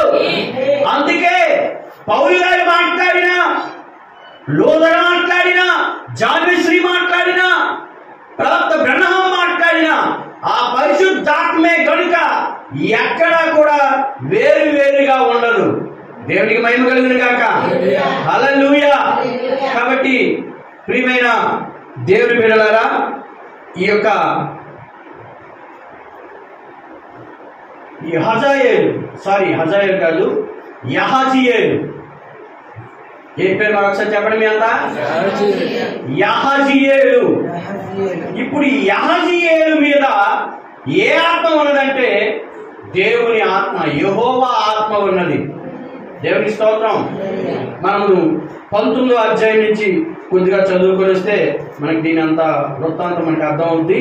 ఏమే అయితే మనకు వర్తమానం ఏంటి? పేరు యుద్ధమును జరిగించువాడు దేవుడే, యెహోవాయే. దేవునికి స్తోత్రం. హల్లెలూయా. మర్చిపోకండి. అయితే ప్రియమైన దేవుని బిడ్డలారా, ఈ యెహోషాపాతు యాక్చువల్లీ యూదుడు. ఏమే అయితే ఈయన యోధా వారిని ఎక్కువగా పరిపాలించు రాజు. ఈయన ఎవరితో స్నేహం చేస్తా ఉన్నాడంటే ఆహాబుతో స్నేహం చేస్తా ఉన్నాడు, యెజెబెలుతో స్నేహం చేస్తా ఉన్నాడు. దేవుని మహిమ కలుగును గాక. అయితే యెహోషాపాతు ఆహాబుతో స్నేహం చెయ్యకూడదు. ఈ రోజు మనము లోకంతో స్నేహం చెయ్యకూడదు. ఈ రోజు మనము బయలుదేవతకు మొక్కకూడదు. ఈ రోజు మనము ఇతరత్ర దేవతలను కొలవరాదు. ప్రియమైన దేవుని బిడ్డలారా, అర్థమవుతుందా?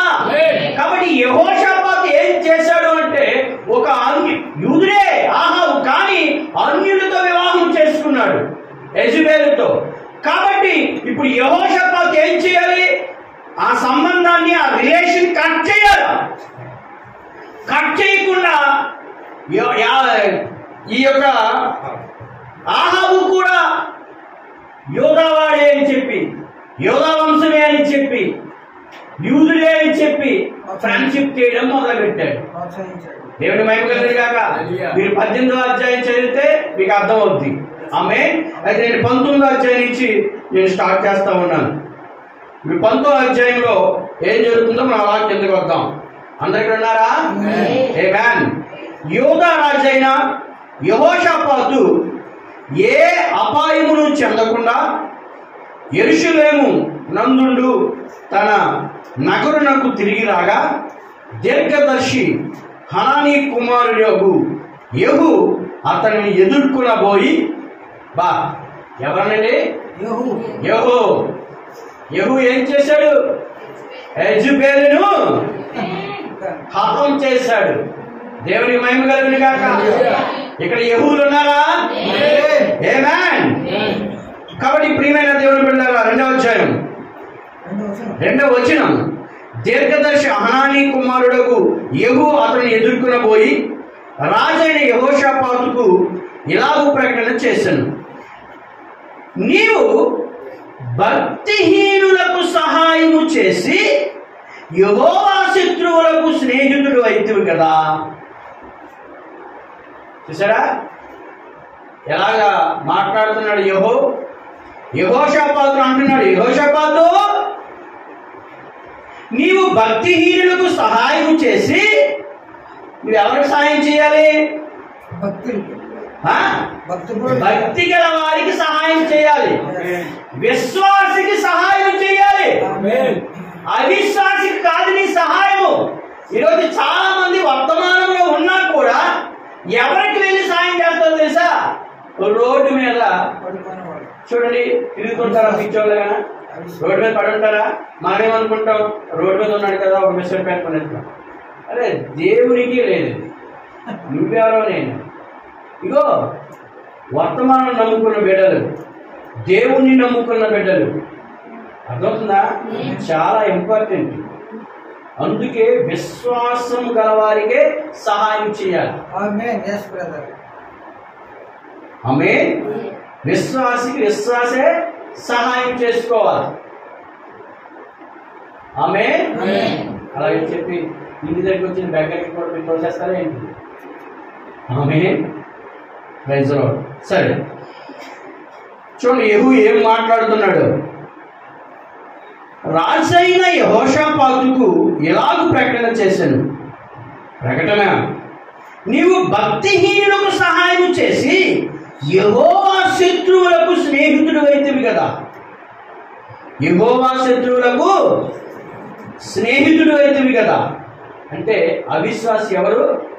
యెహోవాకి శత్రువు, దేవునికి శత్రువు అవిశ్వాసి, దేవుని నమ్మని వాడు. బా ఇటువంటి మాట ఉండదు. అందువలన యెహోవా సన్నిధి నుండి కోపము నీ మీదకి వచ్చును. దేవుని కోపం ఎప్పుడు వస్తుందంటే అవిశ్వాసికి నీవు హెల్ప్ చేసినప్పుడు. ఆమేన్. అవిశ్వాసికి సాయం చేసినప్పుడు దేవుని కోపం విశ్వాసి మీదకి వస్తుంది. ఆమేన్. చూడండి, అయితే దేశములో నుండి నీవు దేవతా స్తంభములను తీసివేసి దేవుని యొక్క విచారణ చేయుటకు నీవు మనస్సు నిలుపుకొని ఉన్నావు. నీ యందు మంచి క్రియలు కనబడుచున్నవి. క్రియలు మంచివే, కానీ అది దేవునికి ఇష్టానుసారమైన క్రియలు కావు. నీవు చేస్తున్న దానం మంచిదే, నీవు కాపాడుతున్నది మంచిదే, నీవు రక్షిస్తున్నది మంచిదే, నీవు చేర్చుకున్నది మంచిదే, కానీ క్రియలు మంచివే, కానీ అది దేవునికి విరోధమైనవి. దేవునికి స్తోత్రం. హల్లెలూయా. అయితే యెహోషాపాతు యెరూషలేములో నివాసం చేయించు బయర్షెబా నుండి ఎఫ్రాయిము మన్యము వరకు జనుల మధ్యను సంచరించుచు వారి పితరుల దేవుడైన యెహోవా వైపునకు వారిని మళ్లించెను. మరియు అతడు ఆయా పట్టణములు అనగా దేశముందు యోధావారున్న బూరుజు గల పట్టణములన్నింటిలో న్యాయాధిపతులను నిర్ణయించి వారికి ఇలాగో ఆజ్ఞాపించెను. అర్థమవుతుంది మీ అందరికీ? మీరు యెహోవా నియమమును బట్టియే గాని మనుష్యుల నియమమును బట్టి తీర్పు తీర్చవలసిన వారు కారు. ఆమేన్. తీర్పు తీరిస్తే చాలా ఆలోచించి చేయాలి. నీవు తీర్పు తీర్చినప్పుడు చాలా ఆలోచన విధానంలోనే న్యాయం తీర్చాల, తీర్పు తీర్చాల. ఆమేన్. చూడండి కిందకి, ఆయన మీతో కూడా ఉండును కనుక. ఎవరు? యెహోవా దేవుడు ఏదైనా తీర్పు తీర్చినప్పుడు ఆ న్యాయాధిపతులు, అవునా, ఈరోజు పాస్టర్లు అనుకోండి, ఎందుకంటే ఏదైనా తగాదా ఎవరి వద్దకు వెళ్తుంది? ఇప్పుడు పాస్టర్ వద్దకి.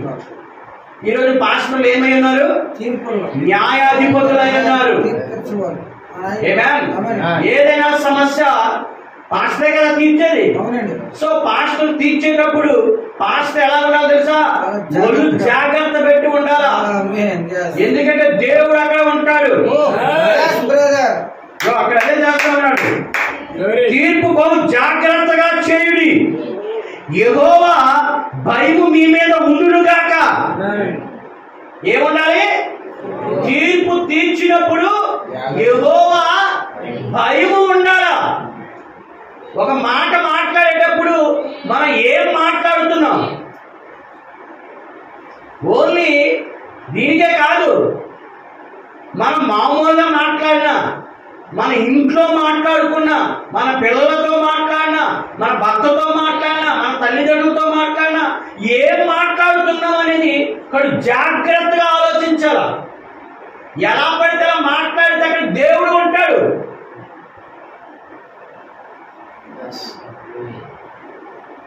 అర్థవుతుందా? దేవుడు అక్కడ ఉంటాడు. ఎందుకంటే నీ విశ్వాసివి, నువ్వు అవిశ్వాసివి కాదు. నువ్వెవరివి? న్యాయాధిపతులు ఎవరు? విశ్వాసులు. వీరు ఎవరిని న్యాయాధిపతులుగా ఉంచుతారు? మీరు ఇంటికి వెళ్ళిన తర్వాత న్యాయాధిపతులు 6వ అధ్యాయము, అలాగే యెహోషువ గ్రంథము 7వ అధ్యాయం అనుకుంటాను. అది 6, 7 ఆ 2 అధ్యాయాలు చదవండి. యెహోషువ 6వ అధ్యాయం అనుకుంటాను, న్యాయాధిపతులు 7వ అధ్యాయం, మొత్తం 2 అధ్యాయాలు చదవండి ఇంటికి వెళ్ళాక. ఓకేనా?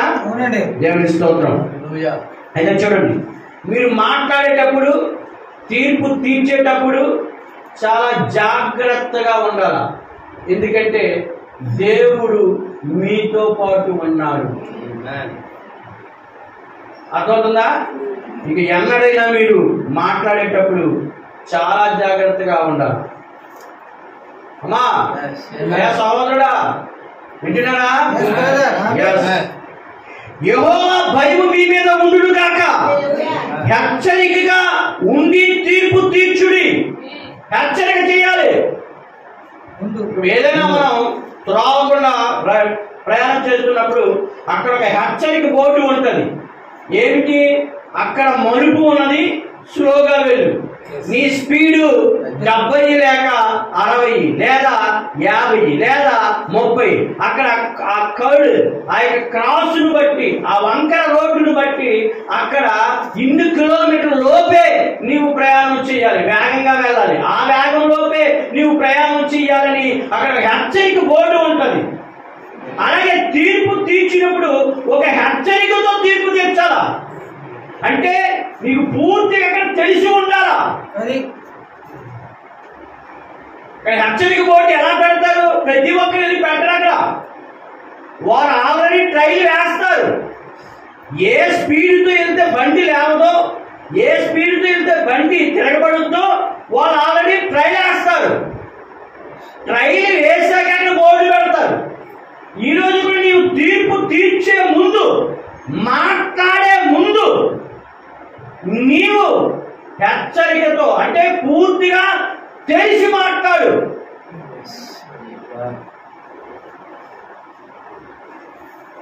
హెచ్చరికగా ఉండి తీర్పు తీర్చుడి. మన దేవుడైన యెహోవా యందు దౌష్యము లేదు.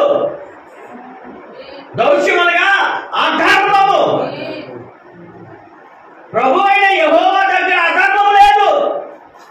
యేసుక్రీస్తు దగ్గర అధర్మము లేదు. దేవుడి దగ్గర అధర్మము లేదు. క్రూరత్వము లేదు. ఆయన పక్షమున ఆయన పక్షపాతి కాదు. లంచం పుచ్చుకుని వాడు కాదు.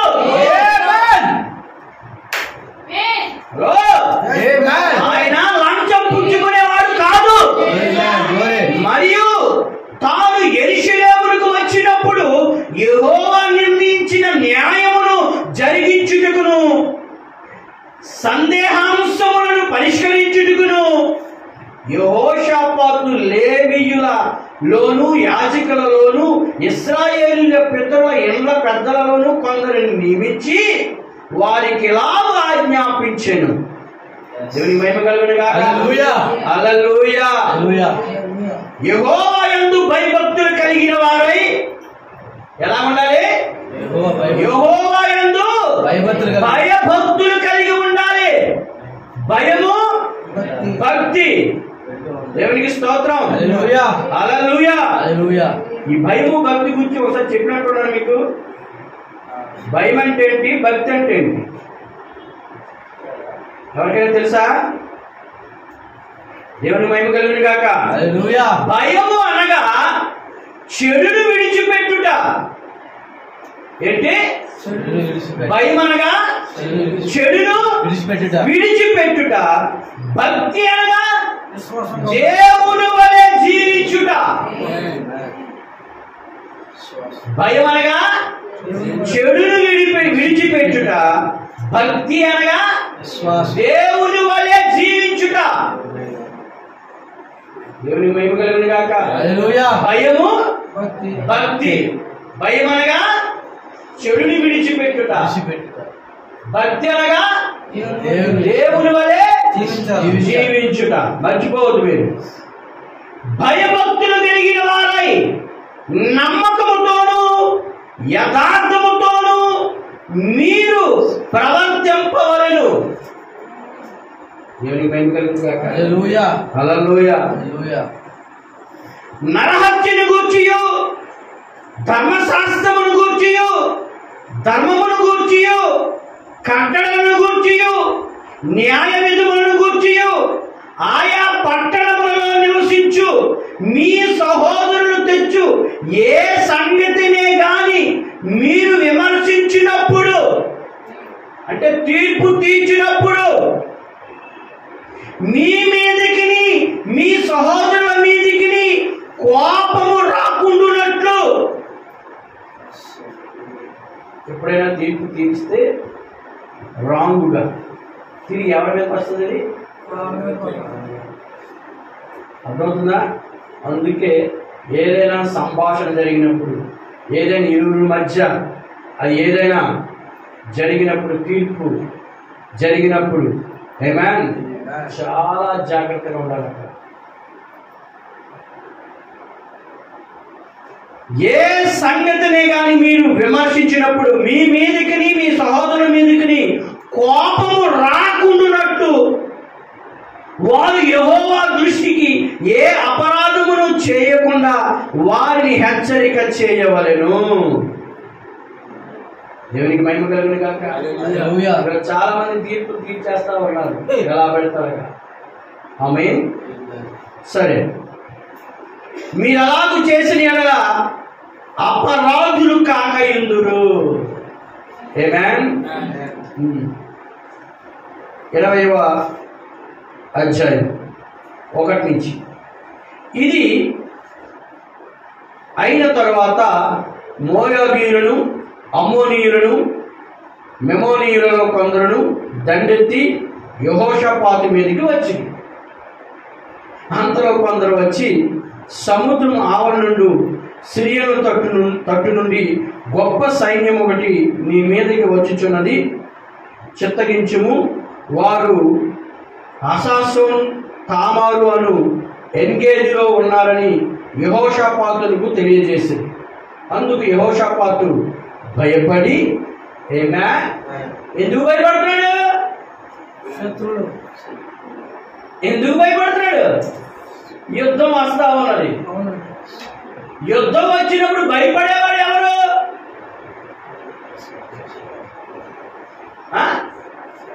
ఆల్రెడీ తప్పు చేసి ఉంటే భయపడ్డాడు. తప్పు చేసి లేకపోతే నో భయం. ఎందుకు భయం? యుద్ధం జరిగించేవాడు యెహోవాయే. ఒక విశ్వాసికి భయం ఉండదు. అమ్మా Amen. విశ్వాస అయితే భయం ఉండదు. Amen. ఎందుకు? విశ్వాసులకు తెలుసు యుద్ధం యెహోవాదే అని. Amen. కానీ ఇక్కడ యెహోషాపాతు అంతగా లేదు. ఎందుకంటే ఆహాబుతో ఫ్రెండ్షిప్ చేస్తా ఉన్నాడు, ఒక అన్యుడితో ఫ్రెండ్షిప్ చేస్తా ఉన్నాడు, ఒక విగ్రహారాధకుడితో ఫ్రెండ్షిప్ చేస్తా ఉన్నాడు. దేవుని మహిమ కలుగును గాక. Hallelujah.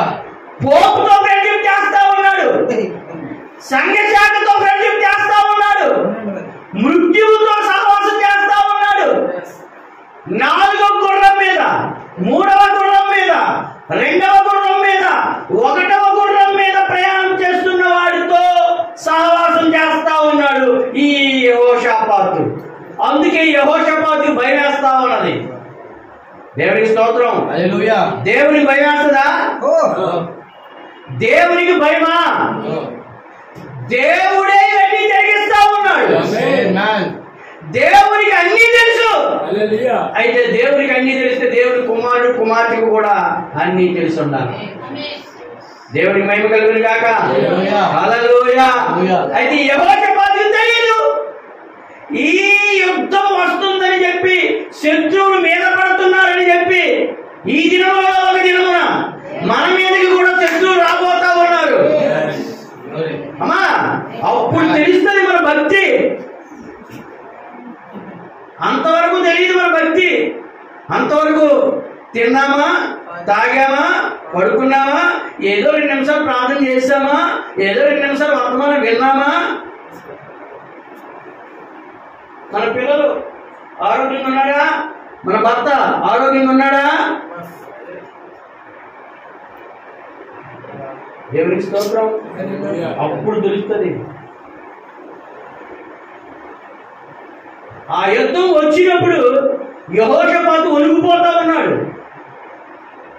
కానీ విశ్వాసకి అలాంటి యుద్ధాలు ఎన్ని వచ్చినా భయం ఉండదు.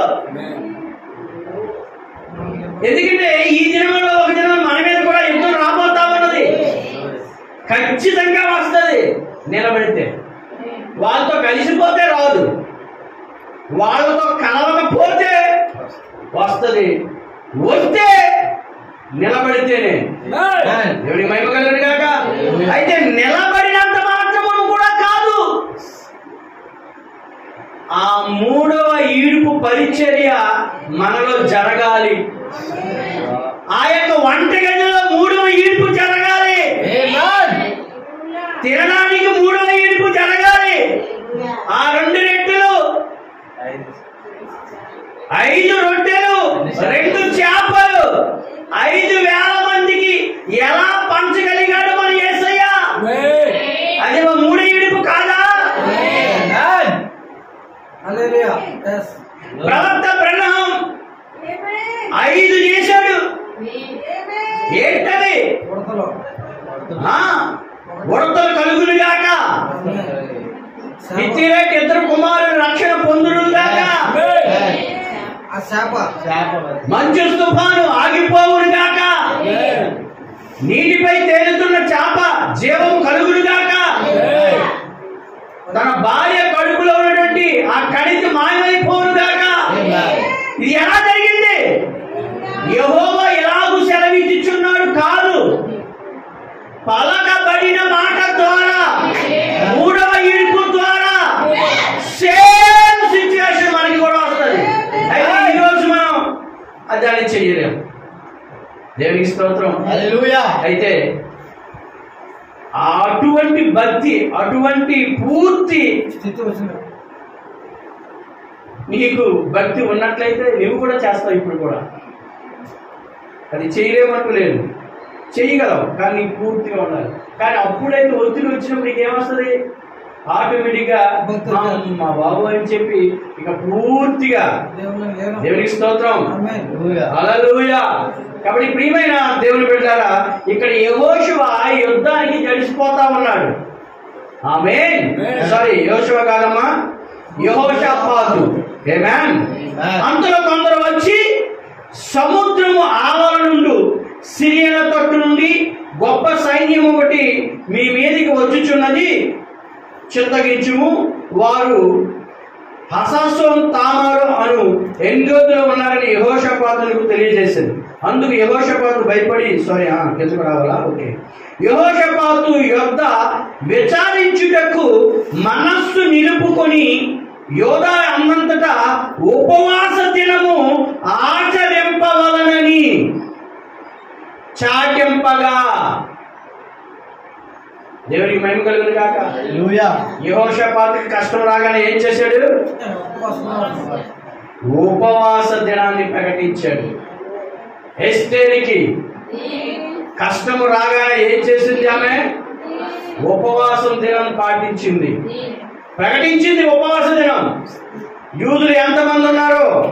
అందరూ కూడా, శోషణ కోటలోనే కాదు బయట ఉన్న అందరూ కూడా ఉపవాసం ఉండండి. నేను కూడా ఈ యొక్క కోటలో ఉపవాసం ఉంటా ఉన్నాను. మన మీదకి ఆపద రాబోతా ఉన్నది. ఆ ఆపద మనల్ని తప్పించాలంటే రాజు యొక్క దయ మనకి కావాలి. అలాగే యెహోషాపాతు కూడా. దేవునికి స్తోత్రం. హల్లెలూయా. కొంతమందికి ఉపవాస ఆరాధన అవసరం లేదు. అవును కదా? ఎందుకు ఉపవాసం? ఎప్పుడు చెప్పారు? ప్రవక్త ఎక్కడ చెప్పాడు? దేవునికి స్తోత్రం. వాళ్ళ ఇష్టం, మనకు అనవసరం. ఆమేన్. మరి ఎత్తబడాలి అంటే ఉపవాస ఆరాధన చెయ్యాలి. ఆమేన్.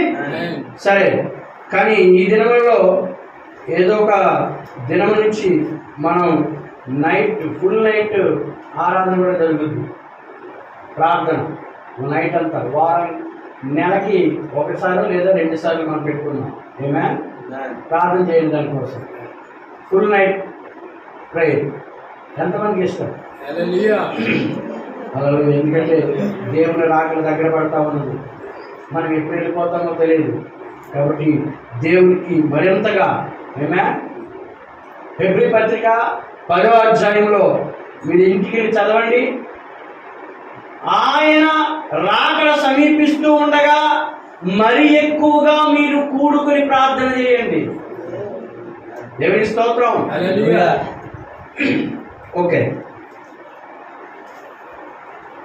అర్థమవుతుందా? ఏం ఆలోచిస్తున్నాం? నా వైపు చూడండి. హల్లెలూయా.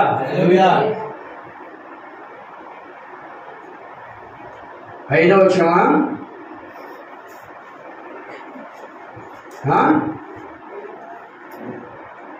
4వ వచనం ప్రారంభం. యోధావారు యెహోవా వలని సహాయమును వేడుకొనుటకై కూడుకొనిరి. ఆమేన్. వాళ్ళు ఎందుకు ఉపవాసం అన్నారు? యెహోవా సహాయము కోసము.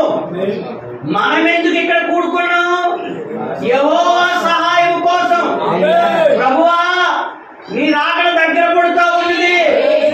మేము ఎప్పుడు ఎత్తబడతాం? నీ సహాయం కావాలి, నీ విశ్వాసం మాకు కావాలి. అందుకనే ఇక్కడ కూడుకుంటున్నాం. యోధావారు కూడా యెహోవా సహాయం కోసం వేడుకొనటానికి కూడుకున్నారు. ఆమేన్. యెహోవా యొద్ద విచారించుటకు యోధా పట్టణం అన్నింటిలో నుండి జనులు వచ్చిరి. ఆమేన్.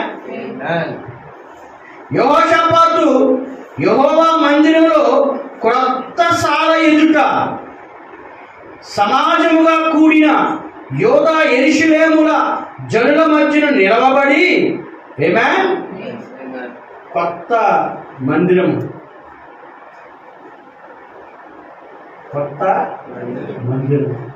కొత్త సాల. దేవునికి స్తోత్రం. ఈ మా పితరుల దేవా, వాళ్ళు ఏమని ప్రార్థిస్తున్నారో ఒకసారి చూడండి.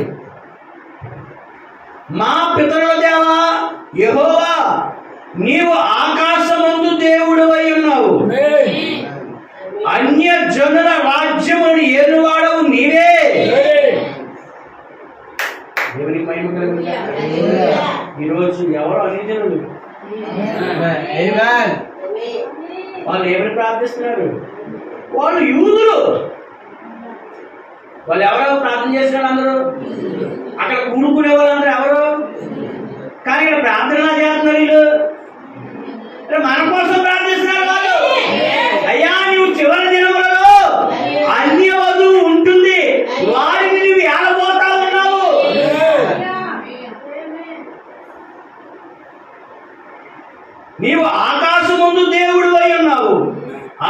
జనుల రాజ్యములను ఏలువాడవు నీవే. నీవు బహు బలము గలవాడవు, పరాక్రము గలవాడవు. నన్ను ఎదురించుట ఎవరికి నీ బలము చాలదు. నిన్నెదురించుట ఎవరికి బలము చాలదు. నీ జనులైన ఇశ్రాయేలీయుల ఎదుటి నుండి ఈ దేశపు కాపరస్తులను తోలివేసి నీ స్నేహితుడైన అబ్రహాము యొక్క సంతతికి దీనిని శాశ్వతముగా ఇచ్చిన మా దేవుడవు నీవే. చూడండి వాళ్ళు ఎలా ప్రార్థిస్తున్నారు. టైం లేదు కనుక నేను చదువుకుని వెళ్తున్నాను. వారు అందులో నివాసము చేసి కీడైనను, యుద్ధముకైనను, తీర్పైనను, తెగులైనను, కరువైనను మా మీదకి వచ్చినప్పుడు మేము ఈ మందిరము ఎదుటను నీ ఎదుటను నిలవబడి మా శ్రమలలో నీకు మొర్రపెట్టిన ఎడల నీవు ఆలకించి మమ్మును రక్షించుదు అనుకొని ఇచ్చట నీ నామ ఘనత కొరకు ఈ స్థలములను కట్టించిరి.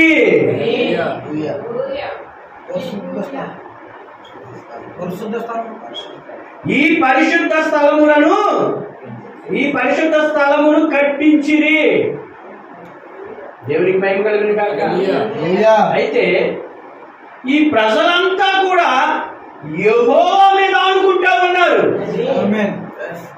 ఈ ప్రజలంతా కూడా దేవుని మీద ఆనుకుంటా ఉన్నారు. ఈ ప్రజలంతా కూడా యేసు క్రీస్తు మీద ఆనుకుంటా ఉన్నారు. ఆమేన్. కానీ ఈరోజు దేశాలు ఎవరి మీద ఆనుకుంటున్నాయి చెప్పండి? ఈరోజు ప్రపంచ దేశాలు ఎవరి మీద ఆనుకుంటున్నాయి? ఎందుకంటే ప్రతి ఒక్క దేశంలో కూడా అనుభవాలు ఉన్నాయి. ప్రతి ఒక్క దేశంలో కూడా ఒక కనురెప్ప పాటులో ప్రపంచాన్ని నాశనం చేసే గొప్ప ఆయుధాలు, బాంబులు ఉన్నాయి. ఆమేన్. అయితే ప్రియమైన దేవుని బిడ్డలారా, ఈ యొక్క దేశ నాయకులు ఎవరైతే డబ్బున్నాళ్ళు, సంపన్నులు ఉన్నారో వీళ్ళు ఏం చేస్తున్నారో తెలుసా? పెద్ద పెద్ద బంకర్స్ కట్టుకొని అందులో దాగుకోవటానికి సిద్ధంగా ఉన్నారు. పెద్ద పెద్ద దేశాలన్నీ కూడా బంకర్లు కట్టుకుంటా ఉన్నారు.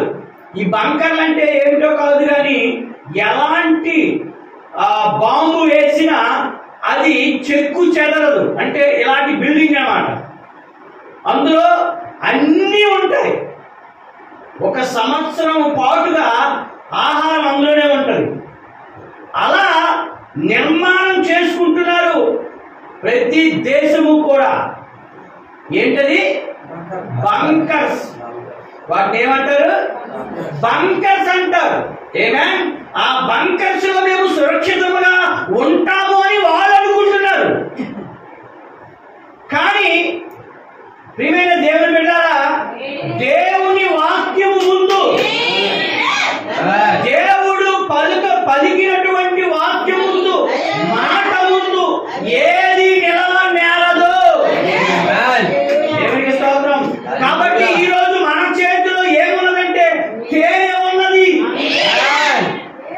ఈ రోజు మన చేతిలో ఏమున్నది? తేనె వాక్యము. ఈ రోజు మనకి రక్షణ ఏంటి? వాక్యమై ఉన్నది. ఈ రోజు వాళ్ళకి రక్షణ బంకర్లని కట్టుకుంటున్నారు. అంటే భూమి కింద భూమిని పెద్ద సొరంగం చేసి అనేకమైన ఖనిజాలతో, ఇనుము, ఉక్కు, ఏదో ఉంటాయి కదా, మొత్తం ఖనిజాలు ఎన్ని? 5 మనకు తెలియదు. ఓకే. ఏవైతే ఈ ఖనిజాలు ఉన్నాయో, ఈ లోహాలతో ఒక అణుబాంబు వేసిన అది చెక్కు చెదరనటువంటి ఒక దాని ఏమంటే గుడారం అనొచ్చు. వాళ్ళు బంకర్ అంటున్నారు, మనం ఒక గుడారం నివసించడానికి, మానవుడు నివసించడానికి ఒక పెద్ద బంకర్స్ కడతా ఉన్నారు. దేవునికి స్తోత్రం. అయితే దేవుని మాట ముందు, దేవుని వాక్యం ముందు అది ఏమీ కాదు. దేవుడు సెలవీయగా, దేవునికి స్తోత్రం, 1000 ఏళ్ల పరిపాలన తర్వాత పగలటం, నాశనం అవ్వటం ఖాయం. దేవుని మహిమ కలుగును గాక. హల్లెలూయా, ఆమేన్. కాబట్టి నీ పేరు ఈ మందిరమునకు పెట్టబడిన కదా, ఈ ఇచ్చట నీ నామ ఘనత కొరకు ఈ పరిశుద్ధ స్థలమును కట్టించి నీ పేరు ఈ మందిరమునకు పెట్టెను కదా. ఇశ్రాయేలీయులు ఐగుప్తుల నుండి వచ్చినప్పుడు నీవు వారిని అమ్మోనీయులతో, మోయాబీయులతో షేయరు మన్యములో యుద్ధము చేయనీయలేదు గనుక. దేవునికి స్తోత్రం. హల్లెలూయా. ఇశ్రాయేలీయులు వారిని నిర్మూలన చేయక వారి యొద్ద నుండి తొలగిపోయేది. మేము స్వతంత్రించుకొనవలనని నీవు మాకిచ్చిన నీ స్వాస్యముల నుండి మమ్మను తోలి వేయుటకై వారు బయలుదేరి వచ్చి మా కెట్టి ప్రత్యుపకారము చేయుచున్నారో దృష్టించుము. ఆమేన్. మా దేవా, నీవు వారికి తీర్పు తీర్చవా? మా మీదకి వచ్చి ఈ గొప్ప సైన్యముతో యుద్ధము చేయుటకును మాకు శక్తి చాలదు, ఏమి చేయుటకు మాకు తోచదు, నీవే మాకు దిక్కు అని ప్రార్థన చేశాను. మనకు దిక్కెవరు? దేవునికి మహిమ కలుగును గాక. అందరు ఇక్కడ ఉన్నారా? మనకు దిక్కెవరు? మా దిక్కు యెహోవాయే, మన దిక్కు దేవుడే. ఆమేన్. యోధా వారందరూ 11వ వచనం తమ శిశువులతోనూ భార్యలతోనూ పిల్లలతోనూ యెహోవా సన్నిధిని నిలవబడిరి. అప్పుడు మత్తన్యాకు పుట్టిన యెహీయేలు కుమారుడైన బెనన్యాకు జననమైన జకర్యా కుమారుడను ఆసాపు సంతతి వాడును లేవీయుడునగు. దేవునికి మహిమ కలుగును గాక. ఎంతమంది? 6వ వాడు. ఆ సంతానం 6వ సంతానం ఇది. ఎవరు? యహాజీయేలు సమాజంలో ఉండెను. అంటే భార్యలతోనూ భర్తలతోనూ పిల్లలతోనూ సంవత్సరం యాజకులు ప్రతి ఒక్కరు కూడా ఆ యొక్క మందిరం దగ్గరికి వచ్చేసాడు. మందిరం దగ్గరికి వచ్చి యెహోవా నీవే మా రక్షకుడు, నీవే మాకు దిక్కు అని ప్రార్థన చేస్తా ఉన్నారు. ఆ సమయములో ఆమేన్. ఇతను ఎవరు? మత్తన్యాకు పుట్టిన యెహీయేలు కుమారుడైన బెనన్యాకు జననమైన జకర్యా కుమారుడును ఆసాపు సంతతి వాడు లేవీయుడగు యహాజీయేలు సమాజములో ఉండెను. ఎందుకు 2 సార్లు చదువుతున్నానంటే ఆ యహాజీయేలు ఇంపార్ట్ అయిన వాడు, ప్రాముఖ్యమైన వాడు. ఇక్కడ ఎంతమంది ఉన్నా వ్యర్థమే. విశ్వాసం గలవాడు ఒక్కడు ఉంటే చాలు. ఒక్క విశ్వాసి ఉంటే చాలు. వేల మంది, లక్షల మంది సంఘంలో ఉన్న వేస్టే. ఎందుకు? అవి పొత్తు. అవేంటవి? విశ్వాసం. ఎగిరిపోయే ధూళి తొక్క. అవునా? ఆ తొక్క విత్తనంతో వారసత్వం పొందనేరదు. గలతీ 4వ అధ్యాయం. తొక్క విత్తనముతో వారసత్వం పొందనేరదు. విత్తనముతో తొక్క వారసత్వం పొందనేరదు. తొక్కతో విత్త వారసత్వం కాదు, విత్తనముతోనే తొక్క వారసత్వం పొందనేరదు. దేవుడి మహిమ కలుగును గాక. హల్లెలూయా. ప్రియమైన దేవుని బిడ్డలారా, ఇక్కడ ఒక యహాజీయేలు ఉన్నాడు, ఇక్కడ ఒక విశ్వాసి ఉన్నాడు, ఇక్కడ ఒక ఆత్మ కలిగిన వాడు ఉన్నాడు, ఇక్కడ దేవుని ఆత్మను ఆస్వాదించేవాడు ఒకడు ఉన్నాడు. దేవుని మహిమ కలుగును గాక. ఆయన పేరేంటి? మన కాలంలో కూడా ఒక యహాజీయేలు ఉన్నాడు.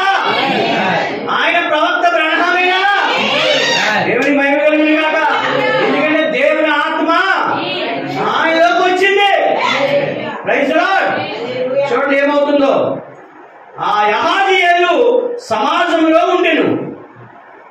యెహోవా ఆత్మ అతని మీదకి రాగా అతడు ఎలాగూ ప్రకటించెను. దేవునికి మహిమ కలుగును గాక. హల్లెలూయా. హల్లెలూయా. అపోస్తలుల గ్రంథం 2వ అధ్యాయంలో వాళ్ళు పెంతెకొస్తు దినాన పరిశుద్ధాత్మను పొందుకున్నారు. ఆమేన్. ఆ తర్వాత మన కొరింథీ పత్రిక 13వ అధ్యాయం వచ్చేసరికి ఆ ప్రేమ ఏంటో అక్కడ తెలియపరుస్తా ఉన్నది. వాళ్ళు ఎంత భాషలతో మాట్లాడినా ఏం చేసినా పౌలు గారు ఏమంటున్నారు? అదంతా వ్యర్థమే. ప్రేమ లేని వాడనైతే గణగణ రోగు కంచువలే తాళము వలె ఉండదు. దేవునికి మహిమ కలుగును గాక. హల్లెలూయా. హల్లెలూయా. ఏం కావాలి? ప్రేమ. ఆ ప్రేమ లేకపోతే నీవు ఎవరి మీద ఎన్ని మాటలైనా ఆడతావు. ఆ ప్రేమే గాని ఉందా? అదే ప్రేమ, అగాప ప్రేమ. ఆ ప్రేమ ఉంటే వాడు ఎంత తప్పు చేసినా నువ్వేం చేస్తావు తెలుసా? ప్రేమ చూస్తావు. అవును, నిజం. చూపిన దేవుడు అది చాలా గ్రేట్. అది ఎవరో ఒక్కొక్కరి జీవితాలలో దేవుడు అలాగని ఉంచుతాడు. అయితే ఆ వ్యక్తికి దేవుడికి తెలుసు. ఎందుకంటే ఆ జీవితము దేవుడు చూస్తాడు. అయితే ఆ వ్యక్తి ఆ లేఖనము చదివినప్పుడు దానిని గ్రహిస్తాడు. హల్లెలూయా. వీటికి వెళ్ళిన తర్వాత ఈ అధ్యాయం కూడా చదవండి. కొరింథీ 2వ కొరింథీ 13వ అధ్యాయం. 1 కొరింథీ 13. ఓకే, 1 కొరింథీ 13వ అధ్యాయం కూడా చదవండి. ఆమేన్. కాబట్టి ప్రియమైన దేవుని బిడ్డలారా, యెహోవా ఆత్మ అతని మీదికి రాగా అతడు ఇలాగూ ప్రకటించెను. యూదా వారలారా, యెరూషలేము కాపరస్తులారా, యెహోషాపాతు రాజా, మీరందరూ ఆలకించుడి. ఈయన చిన్నవాడు, అవునా? చూడండి, అందులో అంత మందిలో ఒకడని బైబిల్ చెప్తా ఉన్నది. అతను అక్కడ ఉన్నాడు అంటున్నాడు. సైలెంట్ గా ఉన్నాడు. అక్కడ ఏం రాయబడి ఉంది? సమాజంలో ఉండిను. అంటే అందరిలో ఈ యెహోషుయేలు అనేవాడు ఒక్కడు.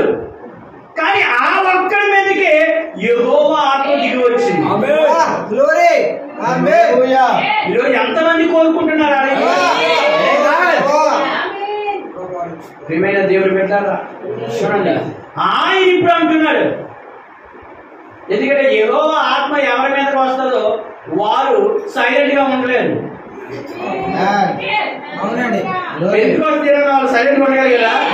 కానీ అంతకు ముందైతే భయపడిపోతా ఉన్నారు ప్రజలకి. అస్సలు అమ్మో. కానీ ఎప్పుడైతే ఆత్మ పొందుకున్నారో వెంటనే ఎవరికి జడిసేదే లేదు. ఇప్పుడు అలాగో వాళ్ళందరిలో ఒకరైన యెహోషుయేలు ఇప్పుడు రంగం మీదకి వస్తా ఉన్నాడు. ఆత్మ ఎప్పుడైతే పొందుకున్నాడో ఇప్పుడు అంటున్నాడు, యెహోషాపాతు రాజా, యూదా వారలారా, యెరూషలేము కాపరస్తులారా, మీరందరూ ఆలకించుడి. యెహోవా సెలవిచ్చినది ఏమనగా, ఈ గొప్ప సైన్యమునకు మీరు భయపడకుడి, జడియకుడి. మోషే అక్కడ ఏమంటున్నాడు? అయ్యా ప్రజలారా, మీరు భయపడకుడి, మీరు నిలుచుండి చూడుడి. ఊరకయే నిలుచుండి చూడుడి, యెహోవాయే యుద్ధము చేయువాడు అన్నాడా లేదా మోషే? మరి ఇక్కడ కూడా ఈ యెహోషుయేలు దేవుని ఆత్మను పొందుకుని వాళ్ళందరినీ నెమ్మలపరిచి, నాకు ఇక్కడ కాలేబు కనబడతా ఉన్నాడు, ఒక యెహోషువ కనబడతా ఉన్నాడు. వాళ్ళందరినీ నెమ్మలపరిచి ఒక స్టూల్ అంటే ఆ స్టూల్ మీదకి ఎక్కి, ఎందుకంటే కాలేబు పొట్టివాడే, యెహోషువ కూడా పొట్టివాడేనంట. వాళ్ళిద్దరు 4 అడుగులు 5 అడుగులు లోపే ఉంటారంట వాళ్ళు. వీళ్ళందరూ చూస్తే 6 అడుగులు 7 అడుగులు ఉంటారు. వాళ్ళందరికీ కనపడాలంటే కనపడదు ఎక్కడ. కానీ అక్కడ స్టూల్ ఉంది, స్టూల్ మీదకి ప్రవక్త అంటాడు, భలే వదిలేస్తాడు, చమ్మని స్టూల్ మీదకి ఎగిరాడంట. స్టూల్ మీదకి జంప్ అయ్యి యెహోషువ అంటున్నాడు, కాలేబు అన్నాడు, అయ్యా మీరు ఊరుకోండి, అందరినీ నిమ్మపరిచేశాడు. దేవునికి స్తోత్రం. నిమ్మపరిచి అందరినీ ఆపు చేసి అప్పుడు కాలేబు మాట్లాడుతూ ఉన్నాడు. ఇప్పుడు యహాజీయేలు మాట్లాడుతూ ఉన్నాడు. ఎందుకంటే దేవుడు ఆత్మ పొందుకున్నాడు కాబట్టి. దేవునికి స్తోత్రం. పొందుకున్నవాడు ఎప్పుడు ఊరుగా ఉండడు. నువ్వేదైనా వర్తమానం చేసి నువ్వు ఊరుగా ఉండలేవు. నువ్వేదైనా వర్తమానం వింటే ఊరుకుగా ఉండలేవు. నీవు ఎలాగైనా పక్క వాళ్ళకి చెప్పాలి, లేదా నా భర్త వస్తే భర్తకి చెప్పాలి, లేదా నా భార్య వస్తే భార్యకి చెప్పాలి, నా పిల్లలకి చెప్పాలి, నా బంధువులు ఒకరి ఇంట్లోకి వస్తే వారితో దీన్ని పంచుకోవాలి. ఎందుకు? వర్తమానం ఏమై ఉన్నది? దేవుడు ఆత్మయ ఉన్నది, పరిశుద్ధాత్మయ ఉన్నది. ఎంతమంది తెలుసు? వాక్యము పరిశుద్ధాత్మ అని, ఈ గడియ వర్తమానం పరిశుద్ధాత్మ అని. ఆ పరిశుద్ధాత్మ ఆ వర్తమానం నీవు చదివినట్లయితే, విన్నట్లయితే, నీవు కూడా నీ భర్తని నువ్వు దాన్ని పంచుకుంటావు, నీ భార్యకు పంచుకుంటావు, నీ బిడ్డలకు పంచుకుంటావు.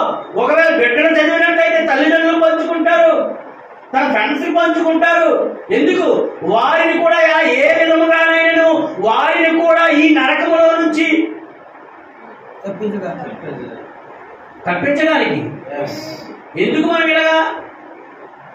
ఎవరైనా ఒక గొర్రెగా రక్షించబడద్దేమో అని. దేవుడికి స్తోత్రం. దేవుడు ఇంకా ఎందుకు సమీపిస్తున్నాడు? ఆ చివరి గొర్రె పిల్ల ఎక్కడో ఉన్నది. ఆ టైము ఆ గొర్రె పిల్ల దేవునికి తెలుసు. దేవునికి స్తోత్రం. కాబట్టి ఇక్కడ యహాజీయేలు దేవుని ఆత్మను పొందుకుని వాళ్ళందరినీ కూడా నిమ్మనపరిచి ఏమంటున్నాడంటే, మీరు భయపడకుడి, జడియకుడి, ఈ యుద్ధము మీరు కాదు, దేవుడే జరిగించును. ఈ యుద్ధము అయ్యా మీరు కాదు. ఇక్కడ ఎవరైతే పిల్లలు, తండ్రులు, భర్తలు, భార్యలు, పెద్ద పెద్దవారు, యాజకులు, పాస్టర్లు, ఇంకా న్యాయాధిపతులు ఎవరైతే ఉన్నారో, యాజకులు, ఇంకా లేవీయులు, ఈయనెవరు? యహాజీయేలు ఎవరు? లేవీయుడు. దేవునికి స్తోత్రం. కాబట్టి వీళ్ళందరూ కూడా ఉన్నారు, కొన్ని వేల మంది ఉన్నారు. ఆమేన్. వీళ్ళందరిలో కూడా ఈయన నిలబడి మాట్లాడుతూ ఉన్నాడు, అయ్యా యుద్ధము మీరు కాదు, దేవుడే జరిగించును. ఈరోజు మనం దాన్ని అన్వయించుకోండి. నా భర్త మారట్లేదు, మీరు కాదు మార్చేది, దేవుడే మారుతాడా? ఆమేన్. నీవు దేవుని ఆత్మను పొందుకునుండు. నీవు దేవుని ఆత్మను పొందుకునుండు. దేవుని ఆత్మను పొందుకోవడం అంటే ఈ రోజుల్లో ఎలాగో వెళ్ళి మూలకెళ్ళి ప్రార్థన చేయాలా, కనిపెట్టాలా? వర్తమానం దివారాత్రులు చదువు, వర్తమానం దివారాత్రులు విను. అప్పుడు నీవు ఆత్మను పొందుకుంటావు. ఎప్పుడైతే ఆత్మను పొందుకుంటావో నీవు కూడా పలకడం మొదలు పెడతావు. దేవునికి స్తోత్రం. హల్లెలూయా. అందుకే మొర్ర పెట్టనేలా మాట్లాడు. మోషే ఎందుకు మొర్ర పెడతావు? మాట్లాడు. దేవునికి స్తోత్రం. ఈరోజు కూడా మనం కూడా అలాగే అయిపోతాం. దివారాత్రులు వర్తమానం చదువుట వలన, వినుట వలన ఆటోమేటిక్ గా మనకు తెలియకుండానే మనము ఏదేదో మాట్లాడుతూ ఉంటాం. అంటే వాక్యమే, ఏదేదో అంటే వేరేదేదో కాదు. దేవునికి స్తోత్రం. యుద్ధము మీరు కాదు చేసేది, దేవుడే జరిగించును. 16వ వచనం, రేపు వారి మీదకి పోవుడి. టైం కూడా చెప్పేశాడు. ఏనా? రేపు వారి మీదకి పోవుడి. వారు జీజోను ఎక్కుడు మార్గమున అంటే ఎత్తైన ప్రదేశం అన్నమాట అది, అక్కడకు వచ్చేదరు. ఆమేన్. Praise lord. ప్రవక్త బ్రహ్నాం గారికి కూడా వాళ్ళు ఎక్కడ ఉంటారో, వాళ్ళు ఏ రూమ్లో ఉంటారో, వాళ్ళు ఎలాంటి డ్రెస్ వేసుకుంటారో ముందుగానే ప్రవక్త బ్రహ్నాంకు దేవుడు చెప్పేశాడు. ఆమేన్. కాబట్టి ఇక్కడ యెహజీయేలు కూడా మాట్లాడుతూ ఉన్నాడు, రేపు వాళ్ళు ఎక్కుడు మార్గములు వచ్చేదురు, మీరు ఎరువేలు అరణ్యము ముందర ఉన్న వాగు కొన దగ్గర వారిని కనుగొందురు. ఈ యుద్ధములో మీరు పోట్లాడవలసిన నిర్ణయం లేదు, నిమిత్తం లేదు. ఆమేన్. యూదా వారలారా, యెరూషలేము వారలారా, మీరు యుద్ధ పంక్తులుగా తీర్చి నిలవబడుడి. దేవునికి స్తోత్రం. అక్కడ యెహోషువ యుద్ధం చేశాడా? No sir. గిద్యోను యుద్ధం చేశాడా? No sir. ఇక్కడ యెహోషాపాతు తన సైన్యం యుద్ధం చేశారా? లేదు. యుద్ధ పంక్తులుగా ఉండండి. ముందు ఏం జరిగిందో ఇప్పుడు కూడా అదే జరుగుతుంది. ఆకాశం కింద ఏది కొత్తది లేదు, ముందు జరిగినదే ఇప్పుడు కూడా జరుగుతూ ఉన్నది.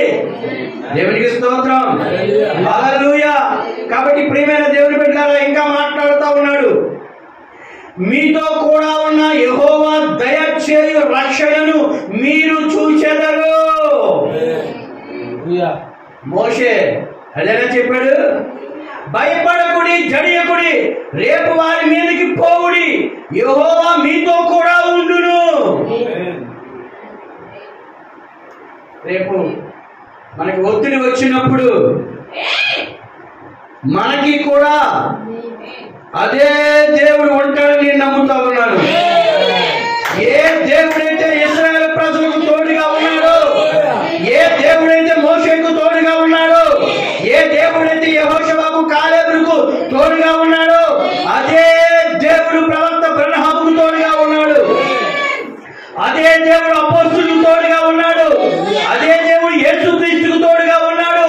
అదే దేవుడు, అదే యేసుక్రీస్తు ఇప్పుడు ఈ రోజు మనకి కూడా ఆ రాబోతున్న ఒత్తిడికి ముందుగా ఆయనే మనకు సహాయం చేస్తాడు, ఆయనే నిలబడతాడు. అయితే మనము యుద్ధ పంక్తులుగా ఉండి నిలబడటమే, విశ్వసించటమే. ముందు ఏం జరిగిందో మరలా అదే జరుగుతుంది. కాబట్టి ముందు ఎలాగైతే మన పితరులు ఉన్నారో మనము కూడా అలాగే ఉండవలసి ఉన్నది. దేవుని మహిమ కలుగును గాక. హల్లెలూయా. అయితే ఇప్పుడు చూడండి, భయపడకుడి, జడికుడి, రేపు వారి మీదకి పోవుడి, యెహోవా మీతో కూడా ఉండును. అప్పుడు యెహోషాపాతు సాష్టాంగ నమస్కారము చేసెను. యోధావారులు యెరూషలేము కాపురస్తులను యెహోవా సన్నిధిని సాగిలపడి నమస్కరించిరి. 20వ వచనం, అంతటా వారు ఉదయముననే లేచి తెకోవా అరణ్యమునకు పోయిరి. వారు పోవుచుండగా యెహోషాపాతు నిలవబడి, యోధావారులారా, యెరూషలేము కాపురస్తులారా, నా మాట వినుడి, మీ దేవుడైన యెహోవాను నమ్ముకొనుడి. ఈరోజు నమ్ముకరా బాబు, నమ్ముకరా బాబు అంటే ఒక్క నమ్ముకోవట్లేదు. ఆమేన్. కానీ ఒక దినం రాబోతా ఉన్నది, అప్పుడు ఎంత గొంతు చించుకున్నా, అప్పుడు మనకు మనముగానే కత్తులతోనో లేదంటే ఉరి తీసుకోవడమో ఏం చేసినా కూడా, విషం తాగినా కూడా మనం చవం. ఇది నేను సత్యం చెప్తున్నాను. అవునండి. ఆత్మ చావదు. ఎక్కడ? నరకంలో. కొన్ని వేల సంవత్సరాల తరువాత మనకి కనబడదు ఆ నరకం. కానీ కొన్ని సంవత్సరాల వరకు అది పొలిమి కాలినట్లు ఉంటుంది. ఆ ఆత్మలు అరుస్తూనే ఉంటాయి. అంతవరకు తెచ్చుకోకుండా ఇప్పుడే యెహోవాను నమ్ముకోండి. దేవునికి స్తోత్రం. మీ దేవుడైన యెహోవాను నమ్ముకోండి, అప్పుడు మీరు స్థిరపరచబడుదురు. ఎప్పుడు స్థిరపరచబడతామంటే దేవుణ్ణి నమ్ముకుంటేనే. అంటే నమ్ముకొనని వాడు స్థిరపరచబడనివాడు. వాడికి స్థిరం లేదు. అనుకుంటాడు నాకు ఆస్తి ఉంది, నాకు మంచి ఇల్లు ఉంది, బంగాళా ఉంది, మంచి కారు ఉంది, డబ్బు ఉంది, పలుకుబడి ఉంది, అన్నీ ఉన్నాయి, నేను స్థిరపడ్డాను. నో సార్, బైబిల్ అంటుంది యెహోవాను నమ్ముకున్నవాడు రక్షించబడతాడు, అప్పుడు వాడు స్థిరముగా ఉండును. దేవునికి స్తోత్రం. అయితే అక్కడితో అయిపోవచ్చు కదా. ఇంకా ఈ అహాజీయేలు ఏమంటున్నాడు చూడండి. దేవుని నమ్ముకుంటే సరిపోతుంది కదా, ఇంకా ఎవరు నమ్ముకోమంటాడు? దేవుడే కదా మనకు కావాలి.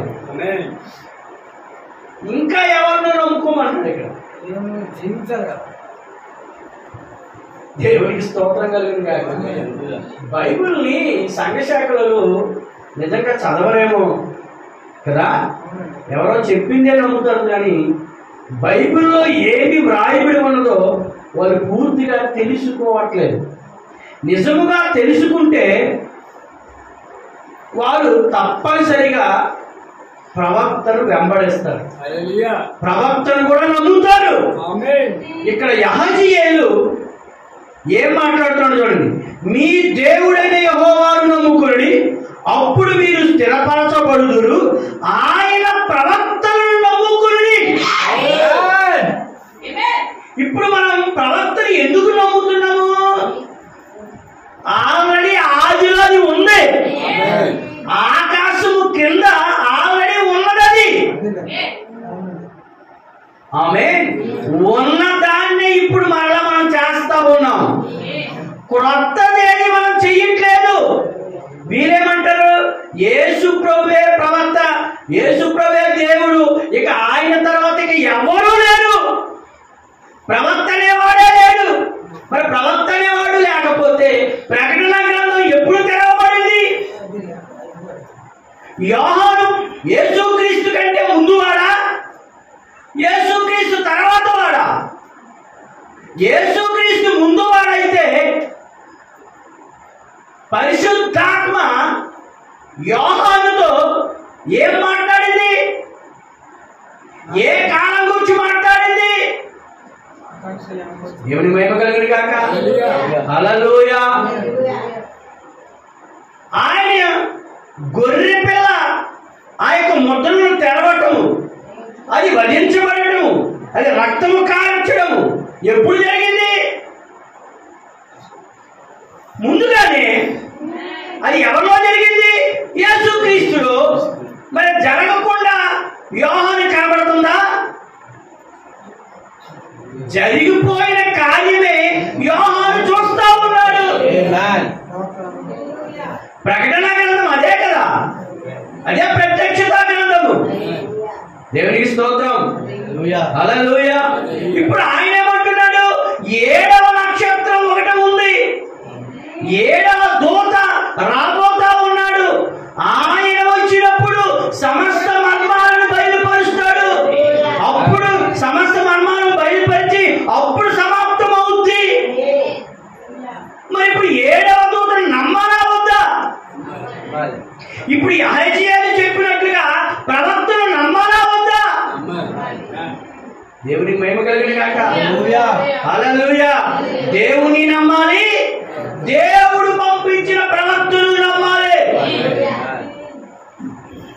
ఇక్కడ ఈ యెహోషాపాతు దేవుణ్ణి మాత్రమే, కానీ ఆ గడికి వచ్చినటువంటి ప్రవక్తను కన్సల్ట్ చేయట్లేదు. అంటే ఐ మీన్ ఆహాబు. ఏమే కొంతవరకు ఆహాబుతో స్నేహం చేసి ఇతను కూడా ఆ రీతిగానే ప్రవర్తించాడు. 18వ అధ్యాయంలో, 2వ దినవృత్తాంతములు 18వ అధ్యాయంలో. అవునా? దేవునికి స్తోత్రం. మీరు సీరియస్గా ఉన్నారండి? సీరియస్గా ఉండదు దయచేసి, నాకు భయం వేస్తుంది. నేను చెప్పేది సీరియస్ మ్యాటర్ కాదు కదా. వాక్యమే కదా. దేవునికి స్తోత్రం. హల్లెలూయా. కాబట్టి ప్రియమైన దేవుని బిడ్డలారా, దేవుణ్ణి నమ్మాలి, దేవుడు పంపించిన ప్రవక్తను నమ్మాలి. దేవుడు పంపించిన ప్రవక్త ఉన్నాడు, దేవుడి పంపించబడని ప్రవక్త కూడా ఉన్నాడు. దేవుడు పంపించిన ప్రవక్త మోషే అయితే, దేవుడు పంపించని ప్రవక్త ఒకడు ఉన్నాడు, బిలాము. ఈరోజు క్రీస్తు ఉంటే క్రీస్తు విరోధి కూడా ఉన్నాడు. ఈరోజు ప్రవక్త ఉంటే అబద్ధ ప్రవక్త కూడా ఉన్నాడు. ఈరోజు చాలా మంది లోకంలో, డినామినేషన్ లో, ఈ యొక్క సంఘ శాఖలో అనేక మంది నేను ప్రవక్తను, నేను ప్రవచించానని అనేక మంది ప్రవక్తలు ఉన్నారు. కానీ వాళ్ళందరూ ఎవరు? బైబిల్లో లేనివారు. వారి గూర్చి బైబిల్ ఎన్నడూ చెప్పలేదు. కానీ 7వ దూత గూర్చి బైబిల్ చెప్తా ఉన్నది. ప్రకటన 10:7 గూర్చి బైబిల్ చెబుతా ఉన్నది. 7వ సంఘ కాలంలో ఒక దూత గూర్చి మాట్లాడుతూ ఉన్నది. ఆమేన్. అయితే యహజీయేలు దేవుని ఆత్మను పొందుకుని మాట్లాడుతూ ఉన్నాడు. ఆమేన్. హల్లెలూయా. కాబట్టి ప్రియమైన దేవుని బిడ్డలారా, ఆయన ప్రవక్తలను నమ్ముడి, అప్పుడు మీరు కృతార్థులగుదురని చెప్పాను. అప్పుడు పూర్తిగా పరిపూర్ణులవుతారు. కృతార్థులు అంటే దేవుని చేత దీవించబడిన వారు. దేవునికి మహిమ కలుగును గాక. హల్లెలూయా. అయితే మీరు ఇంటికి వెళ్ళిన తర్వాత ఇంకా అధ్యాయం అంతా చదవండి. ఏమే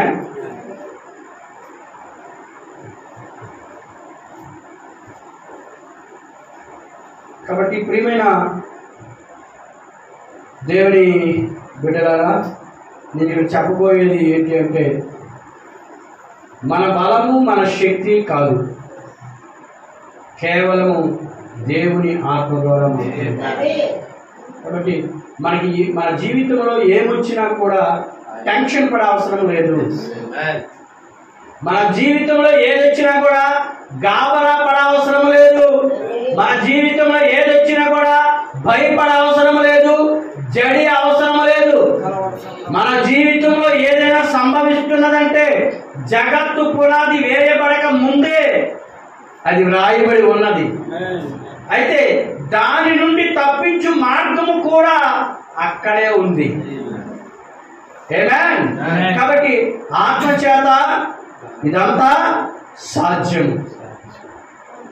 బలము చేత గాని శక్తి చేత గాని కాదు, గాని దేవుని ఆత్మ చేత సమస్తము సాధ్యము. ఎంతమంది నమ్ముతున్నారు? కాబట్టి యుద్ధము జరిగించువాడు దేవుడే. దేవునికి స్తోత్రం. అయితే మనం కేవలము ఏం చేయాలి? ఊరకనే నిలుచుండి చూడాలి. మోకరించు, ప్రార్థన చెయ్యి, నీ ఆత్మీయ సహోదరులకి చెప్పు, మిగతా కార్యం దేవునికి విడిచిపెట్టు. దేవుడు విజయవంతంగా ఆయన జరిగిస్తాడు. నమ్మకం మనలో ఉంటే అది నమ్మకం, అదే విశ్వాసం. దేవుడు మనందరం దీవించును గాక. Praise Lord. మహోన్నతుడా, సర్వశక్తిమంతుడా, ప్రధాన కాపరి, మీ బంగారు పాదాలకు లెక్కలేని కృతజ్ఞతాస్తుతులు చెల్లిస్తూ ఉన్నాము ప్రభువా. ఈ సాయంకాల సమయంలో మీ యొక్క పూర్తి యొక్క వాక్యమును మాకు అందించినందుకు మీ స్తోత్రము. మీ కృపను ప్రభువా పూర్తిగా మాకు అనుగ్రహించినందుకు మీకు వేలాది స్తుతులు స్తోత్రాలు చెల్లిస్తూ ఉన్నాము. ఈ సాయంకాల సమయంలో ప్రభువా, ఆదాము అవ్వల యొద్దకు వచ్చి ఏ రీతిగా అయితే ప్రభువా నీవు సంభాషించావో అట్టి రీతిగా మాతో కూడా నీవు మాట్లాడి ఉన్నావు.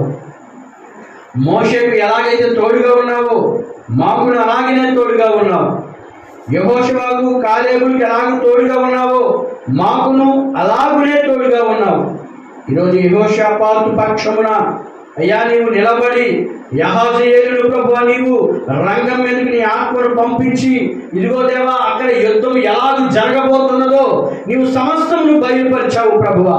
ఈరోజు మా జీవితాలలో అది ఎటువంటి యుద్ధమైనను అయినా దానికి ప్రభువా మేము భయపడము, కానీ యుద్ధము చేయవాడు యెహోవా అని మేము పూర్తిగా నమ్ముతున్నాము దేవా. ఈ సమయంలో దేవా నీకు మేము సమర్పించుకుంటున్నాము. మా జీవితంలో ఏదైనా జరిగినను పూర్తిగా ప్రభువా నీవే అయ్యా అండగా ఉండి మా పక్షమున నిలబడి యుద్ధం నీవే చేస్తామని, శత్రు సమూహములను నాయన మట్టి కల్పిస్తామని మేము నమ్ముతూ ఉన్నాము దేవా. ఇంకో దేవా అది వ్యాధి అయినను బాధ అయినను అది ఎలాంటి ఇబ్బంది అయినను అది ఏ పరిస్థితి అయినను మరణం నుండి మమ్మల్ని ఎడబాపునది ఏది లేదు ప్రభువా. నీవు మాకు తోడుగా ఉన్నావు కాబట్టి ఈ సాయంకాల సమయంలో ప్రభు పూర్తిగా దేవా అయ్యా మీకు మరింతగా మేము నాయన లోబడుతూ ఇదిగో తండ్రి మమ్మల్ని ఆశీర్వదించినందుకు నీకు స్తోత్రములు. మరొకసారి ప్రభు నీ పాదములు పట్టుకుని వేడుకుంటున్నాం. మాలో ఉన్న ప్రతి పాపమును అవిధేయతను నీకు విరోధమైన ప్రతిదీ మాలో నుండి తీసివేయము ప్రభువా. మమ్మలను ప్రభువా క్షమించమని ప్రార్థిస్తూ ఉన్నాము. మీ యొక్క అడుగు జాడల్లో అనగా నీ వాక్యములో నేను నడవడానికి సహాయం చేయండి. ప్రతి ఒక్కరిని దీవించండి ప్రభువా. ఇదిగో దేవా మేము మళ్ళా ఈ యొక్క ఈ సమయం నుండి మళ్ళా మా గృహాలకు బయలుదేరుతా ఉన్నాం. మార్గంలో ప్రతిదీ కూడా మీ పరిశుద్ధాత్మతో మీరే ఆయన మమ్మల్ని నడిపించండి.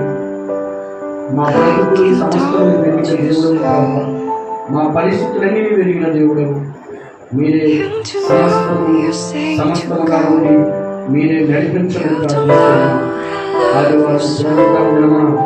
మరొకసారి మాతో మాట్లాడండి ప్రభువా.